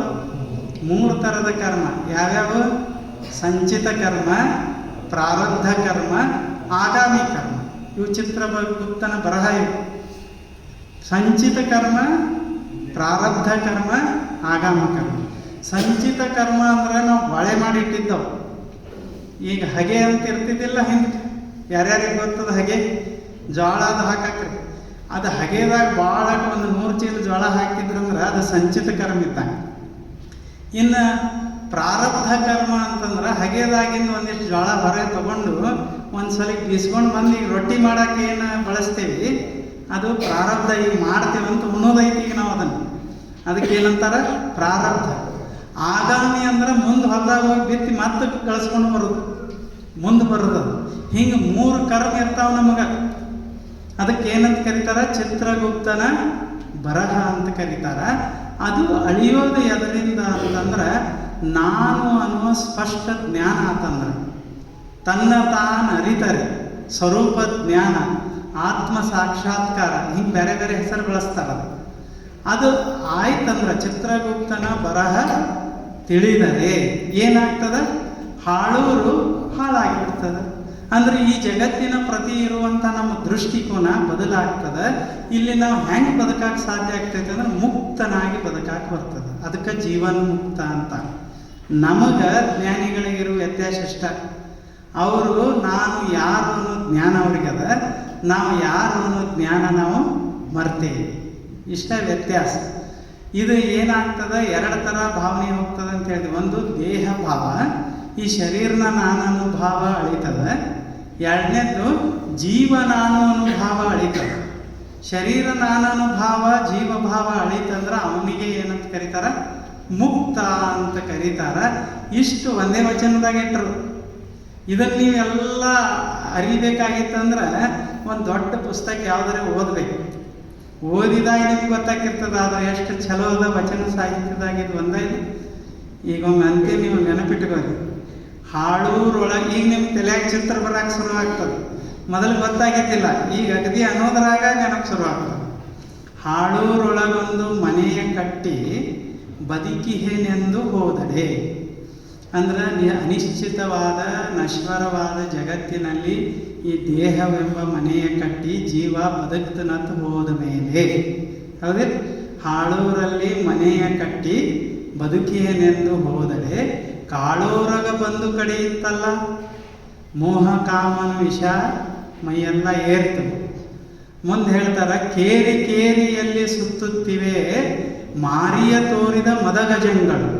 ಹಿಂಗೆ ಅದರ ವಿಷ ಏರಿ ಅಷ್ಟೇ ಅಲ್ಲದ ಹಣದ ಮದ, ರೂಪದ ಮದ, ಯೌವನದ ಮದ ಅದು ತುಂಬೈತಿ. ಯಾರು ಏನು ಹೇಳಿದ್ರು ನಿಯಾಮ ಹೇಳವ ನಂಗಾಗ್ಯದ. ಒಬ್ರು ಯಾರ ಗುರುಗಳು ಬಂದು ಅವ್ರು ಹೇಳಿದ್ರು, ಬುದ್ಧ ಬಂದು ಹೇಳಿದ, ಅಲ್ಲಿ ತಿಳಿಲಿಲ್ಲ. ಇಲ್ಲ, ಬೇಕಾದಷ್ಟು ಜ್ಞಾನಿಗಳು ಬಂದು ಹೇಳಿದ್ರು ತಿಳಿಲಿಲ್ಲ, ಎಷ್ಟು ಋಷಿಗಳು ಬಂದು ಹೇಳಿದ್ರು ತಿಳಿಲಿಲ್ಲ. ಯಾಕೆ? ಮದ, ಬಹಿರಂಗದ ಮದ, ಅಂತರಂಗದ ಮದ ಅಂತದ. ಮತ್ತದ್ರ ಇವೆಲ್ಲ ಹಂಗ ಚಿಂತನೆ ಮಾಡ್ಕೊತ ಹೋಗೋರದೇವ್ ನಾವು ತಿಂಗಳ ಇದು ಒಂದೇ ಸಲದಾಗ ಮುಗಿದಿಲ್ಲ. ಅದು ಅಂತರಂಗದ ಮದ ಭಾಳ ವಿಶೇಷ ಅದಾವ. ನೀ ಯಾರು ಹೇಳವ ಅಂತ ಹಿಂಗೆಲ್ಲ ಅದಲ್ಲ, ಅವು ಒಳಗಿಂದ ಬರ್ತಾವ. ಅದಕ್ಕೆ ಕೇರಿ ಕೇರಿಯಲ್ಲಿ ಸುತ್ತುತ್ತಿಹವು ಮಾರಿಯ ತೋರಿದ ಮದಗಜಂಗ. ಚಿತ್ರಗುಪ್ತನ ಕೈಯ ಬರಹ ಓದಿದಡೆ ಹಾಳೂರು ಹಾಳಾಯಿತು ಕಾಣ ಗುಹೇಶ್ವರ. ಎಷ್ಟು ಚಲೋ! ಹಿಂಗಾಗ್ಯದ ನಮ್ಮೆಲ್ಲರದ ಪರಿಸ್ಥಿತಿ. ಅಂತ ಅವ್ರು ಹೇಳ್ಯಾರ. ನಾವೇನು ಭಾಳ ಚಿಂತೆ ಮಾಡೋದು ಬೇಕಾಗಿಲ್ಲ. ಅಂದರೆ ಹಿಂಗೆ ಯಾವಾಗ ಕೂತು ಸುಮ್ಮ ಚಿಂತನೆ ಮಾಡಿದೆವು ಅಂದರೆ ಇದೊಂದು ಬೇರೆ ಜಗತ್ತಿದು. ಇದನ್ನು ಸ್ವಲ್ಪ ಚಿಂತನೆ ಮಾಡಿದೆ ಅಂದರೆ ಇದಕ್ಕಾಗೇ ನಮ್ಮ ಭಾರತೀಯರು ಭಾಳ ಮಹತ್ವ ಕೊಟ್ಟರು. ಅರಮನೆಯನ್ನು ತೊರೆದರು, ಸುಖದ ಸುಪ್ಪತ್ತಿಗೆಯನ್ನು ತೊರೆದರು. ಎಷ್ಟು ಮಹತ್ವ ಕೊಟ್ಟರಂದ್ರೆ ಯಾರು ನಾವೆಲ್ಲ ಎದಕ್ಕೆ ಬಡ್ದಾಡ್ತೀವಿ ಅದೆಲ್ಲ ಅವ್ರಿಗೆ ಸಿಕ್ಕರು ಅದನ್ನು ಕ್ಷಣದಾಗ ಬಿಟ್ಟು ಇದನ್ನು ಕಾಣಕ್ಕೆ ಹೋದರು. ಅಷ್ಟು ಮಹತ್ವ ಇದು. ಆದರೆ ನಾವು ಈಗ ಸಹಜವಾಗಿ ನಮ್ಗೆ ಇದ್ರ ಚಿಂತನೆ, ಇದರ ವಿಚಾರ ಇದನ್ನು ಮಾಡ್ತೀವಿ ಅಂದ್ರೆ ನಮ್ಮ ಕಡೆ ಏನಂತೀವಿ, ಟೈಮ್ ಇಲ್ಲ ಅಂತೀವಿ. ಆಮೇಲೆ ನಾವು ಯಾರಿಗಾರ ಟೈಮ್ ಕೊಟ್ಟಂಗೆ ಮಾಡ್ತೀವಿ. ಗುರುಗಳು ಬಂದಾರಪ್ಪ ತಪ್ಪು ತಿಳ್ಕೊತಾರೆ, ಪ್ರವಚನ ಹೇಳಕ್ಕೆ ಬಂದಿದ್ರಂತ. ಅವ್ರು ಎದಕ್ಕೆ ಹೇಳಕ್ಕೆ ಬಂದಿದ್ರಂದ್ರೆ ಎಲ್ಲರನ್ನೂ ಸಮಾಧಾನ ಪಡಿಸ್ಬೇಕು, ಶಾಂತ ಪಡಿಸ್ಬೇಕು ಅಂತ ಬಂದ್ರಂತ. ಮಂದಿ ಎದಕ್ಕೆ ಬಂದಿದ್ರಂದ್ರೆ ಸ್ವಾಮಿಗಳನ್ನ ಸಮಾಧಾನ, ಇವ್ರನ್ನ ಸಮಾಧಾನ ಪಡಿಸೋದು. ಮತ್ತು ಯಾರು ಬಂದಿಲ್ಲ ಅಂದ್ರೆ ತಾವು ಮಾಡ್ಕೊಂಡು ಇಟ್ಕೊಂಡಾರೆ, ಭಾಳ ಓದ್ಯಾರೆ ಸುಮ್ಮ ಇಟ್ಕೊಂಡಾರೆ ಹೇಳ್ಕೊಂಡಿರ್ತಾರೆ. ಅವ್ರಿಗೆ ಸಮಾಧಾನ ಪಡಿಸೋಣಂತ ಅವರು ಬಂದು ಕೂತಾರೆ, ಇವ್ರಿಗೆ ಸಮಾಧಾನ ಪಡಿಸೋಣಂತ ಇವ್ರು ಬಂದು ಕೂತಾರೆ. ಇಬ್ರು ಕೂಡ ಅಸಮಾಧಾನ ಅದಕ್ಕೆ ಅಪ್ಪಗಳದೊಂದು ನಿಲುವಿತ್ತು. ಯಾರಿಗೂ ಏನು ಹೇಳ್ತಿದ್ದಿಲ್ಲ. ತಾವಾಗೆ ಬಂದು ಭಾಳ ಸರಿಯಾಗಿ ಬೆನ್ನು ಹತ್ತಿ ಭಾಳ ಬೇಕಂದಾಗ ಅವ ಯೋಗ್ಯ ವ್ಯಕ್ತಿ ಇದ್ದಾಗ ಅವಾಗ ಒಂದು ಶಬ್ದ ಹೊರಗೆ ಬಿಡ್ತಿದ್ರು. ಆದ್ರೆ ನಮಗೇನು ಹೇಳ್ಬೇಕಾರ ನೀವು ಎಲ್ಲ ಕಡೆ ಹೇಳಬೇಕು ನೋಡ್ರಿ ಅದು ನಮಗೆ ಹೇಳಿಲ್ಲ. ಮ್ಯಾಲ ಕರೆದಿದ್ರು ಕಾಕಣ್ಕೆ, ನೀವು ಏನು ಮಾಡ್ತೀರಿ ಅಂತ. ನಾವೇನು ಮಾಡೋದ್ರಿ ಅಪ್ಪಾರ ತಂದು. ಇಲ್ಲ ನೀವು ಹಿಂಗೆ ಎಲ್ಲ ಕಡೆ ಏನೇನ್ರ ಹೇಳ್ಕೋತ ಹೋಗ್ರಿ ಅಂದ್ರೆ ಏನೇನ್ರ ಏನು ಹೇಳೋದ್ರಿ, ಇಲ್ಲಿ ನಿಮಗೆಲ್ಲ ಗೊತ್ತದ ಒಟ್ಟು ಹೇಳಿದೆ ಅವರು. ಅವ್ರ ಆಜ್ಞೆ ಅಂತ ಬಂದು ನಾವು ಹೇಳೋದಿಲ್ಲ ಅಷ್ಟೇ. ಮತ್ತು ನಿಮ್ಗೆ ತಿಳಿತೋ ಬಿಡ್ತೋ, ಇಚ್ಛೆ ಆಯಿತೋ ಬಿಡ್ತೋ, ಇದು ಗುರು ಆಜ್ಞೆ ಅಂತೇಳಿ ಸುಮ್ಮನೆ ನಿಮ್ಮ ಮುಂದೆ ಬಂದು ಇದೊಂದು ಚಿಂತನೆಯನ್ನು ಸುಮ್ಮನೆ ಈ ರೀತಿ ಮಾಡೋದು ಎಷ್ಟು ಚಲೋ ಇಲ್ಲ. ಇದು ವಚನಶಾಸ್ತ್ರ. ಹಂಗೆ ಯಾಕೆ ವಚನಶಾಸ್ತ್ರ ದಾಸ ಸಾಹಿತ್ಯವನ್ನು ನಾವು ಹೆಚ್ಚು ಪ್ರೀತಿಸ್ಬೇಕಾಗೈತೆ ಅಂದ್ರೆ ಅದು ಕನ್ನಡದಲ್ಲಿ ಅದಾವ. ಅದರದ್ದು ಉಳಿದು ಕಡಿಮೆ ಹೆಚ್ಚ ಮಾಡೋಕ್ಕಲ್ಲ, ಕನ್ನಡದ ಭಾಷೆಯಲ್ಲಿ ಕನ್ನಡದನ್ನು ಶ್ರೀಮಂತಗೊಳಿಸಿದ, ಆಧ್ಯಾತ್ಮಿಕವಾಗಿ ಶ್ರೀಮಂತಗೊಳಿಸಿದ್ದನ್ನು ಸ್ವಲ್ಪ ಸರಿಯಾಗಿ ಅರ್ಥ ಮಾಡ್ಕೊಳ್ಳೋದು ನಾವು. ಮತ್ತು ಇದನ್ನು ತೊಗೊಂಡೋಗಿ ಅದು ಹೆಚ್ಚ ಇದು ಕಡಿಮೆ ಅಲ್ಲ, ಎಲ್ಲ ತಂಡಗಾಗೋದು ದಂಡಿಗೆ. ನಾನು ಇಲ್ಲ, ನೀನು ಇಲ್ಲ, ಇಲ್ಲ ಇಲ್ಲ ಎಂಬುದು ತಾನಿಲ್ಲ, ಗುಹೇಶ್ವರನೆಂಬುದು ತಾ ಭಯ. ದಂಡಿಗೆ ತಂಡಗೆ ಎಲ್ಲ ಮರ್ತರನ್ನ ಮಕ್ಕಳೋದು. ಇನ್ನು ನಾ ಅದನ್ನು ಓದಿನಿ ಇದನ್ನು ಓದಿನಿ ನಿದ್ದಿನ ಹತ್ತೋದಿಲ್ಲ, ಮತ್ತು ಭ್ರಮಾತ್ಮಕ ಜಗತ್ತು ಶುರುವಾಗ್ತದೆ. ಅದಕ್ಕಾಗಿ ಅಲ್ಲ, ಸುಮ್ಮನೆ ಇದು ಎಷ್ಟು ಆನಂದ ಆಗಲಿಲ್ಲ ಇದು ವಚನವನ್ನು ನೋಡಿ ತಿಳಿಯುತ್ತಿದ್ದಿದ್ದಿಲ್ಲ ಮೊದಲ. ಹಿಂಗೆ ನೀವು ಕೂಡಿ ಚಿಂತನೆ ಮಾಡಿದಾಗ ಎಷ್ಟು ಸರಿ ಅದ ಈ ಜಗತ್ತು, ಎಷ್ಟು ನಶ್ವರ ಅದ. ಹಿಂಗೆ ಸ್ವಲ್ಪ ಬತ್ತಂದ್ರೆ ಈಗ ನೀರಾಗ ಇದು ಬಂದಿರ್ತದೆ ಗೊತ್ತ, ಹಾವುಸಿಗೆ ಅಂತ ಬಂದಿರ್ತದೆ. ನೀರು ಕುಡಿಬೇಕಾದ್ರೆ ಏನು ಮಾಡಬೇಕು, ಸ್ವಲ್ಪ ಸರಿಸಿದಂಗೆ ಕುಡಿದ ಮೇಲೆ ಕಾಯಂ ಹೋಗ್ತೈತೆ ಅಂತಲ್ಲ, ಅದು ಮತ್ತೆ ಬರ್ತದೆ. ಮತ್ತು ಕುಡಿಬೇಕಾದಾಗ ಸರಸ್ಬೇಕಷ್ಟ. ಸರಸ್ಲಾರ್ದಾಗ ಕುಡ್ದೇವಿ ಅಂದ್ರೆ ಆರೋಗ್ಯ ಕೆಡ್ತದೆ. ಹಿಂಗೆ ಸರಸಿದಂಗೆ ಅವಾಗ ಸ್ವಲ್ಪ ಸರಿಸಿದಂಗಿದು. ನೀವೆಲ್ಲ ಇಷ್ಟು ಜನ ಬಂದ್ರಿ, ಇಟ್ಟು ಶಾಂತಿಯಿಂದ ಕೂತ್ಕೊಂಡ್ರಿ, ಭಾಳ ಸಂತೋಷ. ಇವತ್ತು ಇನ್ನೊಂದು ಇದರೊಂದಿಗೆ ನಾವು ಕೂಡಿಸೋರದೇ ಏನಪ್ಪ ಅಂತಂದ್ರೆ ಅಧ್ಯಯನ ದೀಕ್ಷೆ ಅಂತದು. ದೀಕ್ಷೆ ಅಂದ್ರೆ ನಿಮ್ಗೇನು ಏನಾದ್ರು ಮಾಡೋದಂತಲ್ಲ. ಈಗ ಇಲ್ಲಿ ನಾವು ಈಶಾವಾಸ್ಯೋಪನಿಷತ್ತನ್ನು ಇಟ್ಟಿವಿ, ಇಲ್ಲಿ ಬಂದೇವಿ. ಮುಂದಿನ ಚಿಂತನೆಗೆ ನೀವು ಯಾರು ಬರ್ಬೋದು ಬಿಡ್ಬೋದು, ಅದು ಯಾವ ಊರಾಗ ಐತೆ ಏನೋ ಇವರಿಗೆಲ್ಲ ಬಿಟ್ಟೈತಿ. ಒಂದು 20 ಮಂದಿಗೆ ನಾವು ಸಾಧನಾ ಶಿಬಿರ ಮಾಡಿದ್ವಿ. ಅವರೆಲ್ಲರೂ ಕೂಡಿ ಇದನ್ನು ಚಿಂತನೆ ನಡೆಸ್ಯಾರ. ಇಲ್ಲಿ ಏನು ಭಾಳ ಬಿರಿಯಾದ ಚಿಂತನೆ ಮಾಡ್ತೀವಿ ಅಂತ ಹಿಂಗೇನಲ್ಲ. ನಿಮ್ಗೆ ಎಷ್ಟು ಸಾಧ್ಯ ಆದ್ರೆ ಚಲೋ ತಿಳಿತದ ಅನ್ನಕ್ಕೆ ನಾವು 1 ತಿಂಗಳು ಓದಬೇಕಾಗಿರ್ತದೆ. ಮತ್ತು ಒಮ್ಮೆ ಅಲ್ಲಿ ಹೋಗಿ ಒಂದು ಸೀದಾ ಲೈನಿಗೆ ನಿಮ್ಗೆ ತಂದು ತಿಳಿಸ್ಬೇಕಾಗ್ತದೆ. ಅದಕ್ಕೆ ಈ ಉಪನಿಷತ್ತನ್ನು, ಈಶಾವಾಸ್ಯೋಪನಿಷತ್ತನ್ನು ನೀವು ತಗೋಬೇಕು. ಯಾರು ನಿಮ್ಮ ಮನೆಯಾಗಿತ್ತಂದ್ರೆ ತಗೋಬೇಡ್ರಿ, ಇಲ್ಲಿ ಹಣ ಕೊಟ್ಟು ತಗೊಳ್ದೈತೆ ಅಂತದು ವಿಷಯ ಇಲ್ಲ. ಕೊಟ್ಟು ತಗೊಂಡಾಗ ಚಲೋ ಚಹಾ ಕುಡಿಯೋಕೆ 20 ರೂಪಾಯಿ ಖರ್ಚು ಮಾಡ್ತೀವಿ. ಶಾಂತೇಶ್ ಜಿಯವ್ರ ಅಂಗಡಿಗೆ ಹೋದೇವಂದ್ರೆ ಪಟ್ಟೆ ಇಡ್ಲಿ ನೋಡಿ ಅದಕ್ಕೆ 40 ರೂಪಾಯಿ ಇಟ್ಟಾರ ಅವರು. ಮತ್ತು ಒಂದು ಪಟ್ಟೆ ಇಡ್ಲಿ ಒಳಗೆ ಒಂದು ಈಶಾವಾಸ್ಯೋಪನಿಷತ್ತು ಬರ್ತದೆ. ಅದಕ್ಕೆ ಆ ಉಪನಿಷತ್ತನ್ನು ತಗೊಂಡು ಏನು ಮಾಡೋದಂದ್ರೆ ಇದನ್ನು ನಾವು ಓದಬೇಕು 5 ತಿಂಗಳ. ಭಾಳ ಏನು ತಿಳ್ಕೊಬೇಕಂತಲ್ಲ, ಸುಮ್ಮನೆ ಓದ್ಬೇಕಂತ ಹೇಳಿ ಇಟ್ಕೋರಿ. ಅದೊಂದು ನಿಯಮ ಹಾಕೋರಿ. ಮುಂದಿನ ತಿಂಗಳು ಬರೋದ್ರಾಗ ಆ ಪುಸ್ತಕ ಓದೀನಿ ಅಂಥೇಳಿ ಪ್ರಾಮಾಣಿಕವಾಗಿ ನೀವೇ ಹೇಳಬೇಕು. ನಿಮಗೇನು ನಾವು ಎಕ್ಸಾಮ್ ಇಡೋದಿಲ್ಲ. ಆಮೇಲೆ ಮತ್ತೆ ಮುಂದಿನ ಸಲ ಇನ್ನೊಂದು ಪುಸ್ತಕ ಕೊಡ್ತೀವಿ. ಅದರಿಂದ ಏನಾಗ್ತದೆ ಅಂದ್ರೆ ಸುಮ್ಮನೆ ನಮ್ಮ ಜ್ಞಾನ ಹೆಚ್ಚಾಗ್ತದೆ. ಅದಕ್ಕೆ ಪರೋಕ್ಷ ಜ್ಞಾನ ಅಂತಾರೆ. ಅದನ್ನು ಪಡೆದು ನಾವು ಧ್ಯಾನ ಜಪ ತಪಗಳನ್ನು ಅಳವಡಿಸ್ಕೊಂಡೇವೆ ಅಂದ್ರೆ ಆ ಜ್ಞಾನ ಆತ್ಮಸಾತ ಆಗ್ತದೆ. ಅಂದ್ರೆ ಅಪರೋಕ್ಷ ಅನುಭೂತಿ ಆಗ್ತದೆ. ಅದನ್ನು ನಾವು ಮತ್ತೆ ನೋಡೋರದೇ ವಚನಗಳಲ್ಲಿ ಯೋಗವನ್ನು ಹೆಂಗೆ ಮಾಡ್ಬೇಕಂತ ಹೇಳ್ಯಾರ, ಉಪನಿಷತ್ತುಗಳಲ್ಲಿ ಹೆಂಗೆ ಹೇಳ್ಯಾರ, ಭಗವದ್ಗೀತೆಯಲ್ಲಿ ಹೆಂಗೆ ಹೇಳ್ಯಾರ. ನಮ್ಮ ಭಾರತೀಯ ತತ್ವಶಾಸ್ತ್ರವನ್ನು ಒಂದಿಷ್ಟು ಸಮೀಪ ಹೋಗಿ ನೋಡೋದು, ಅದರಿಂದ ಭಾಳ ಆನಂದದ. ಅಂಥದನ್ನು ಪ್ರಯೋಗವನ್ನು ಇಲ್ಲಿ ಕೂತವ್ರು ಎಲ್ಲರೂ ಕೂಡಿ ಮಾಡಾಕತ್ತಾರ. ನಮ್ಮ ಶಂಭು ಕರ್ಪೂರ್ ಮಠ ಅವರಿಗೆ ಮತ್ತೊಮ್ಮೆ ತಮ್ಮೆಲ್ಲರ ಪರವಾಗಿ ಅಭಿನಂದನೆಗಳನ್ನು ಧನ್ಯವಾದಗಳನ್ನು ಹೇಳಿ ಇಷ್ಟೆಲ್ಲ ವ್ಯವಸ್ಥೆ ಮಾಡಿದರು. ಇದೆಲ್ಲ ಆದಮೇಲೆ ಊಟದ ಶಿಸ್ತು, ಊಟ ಮಾಡಿ ಮಕ್ಕಳೋದು ಇಲ್ಲೆಲ್ಲ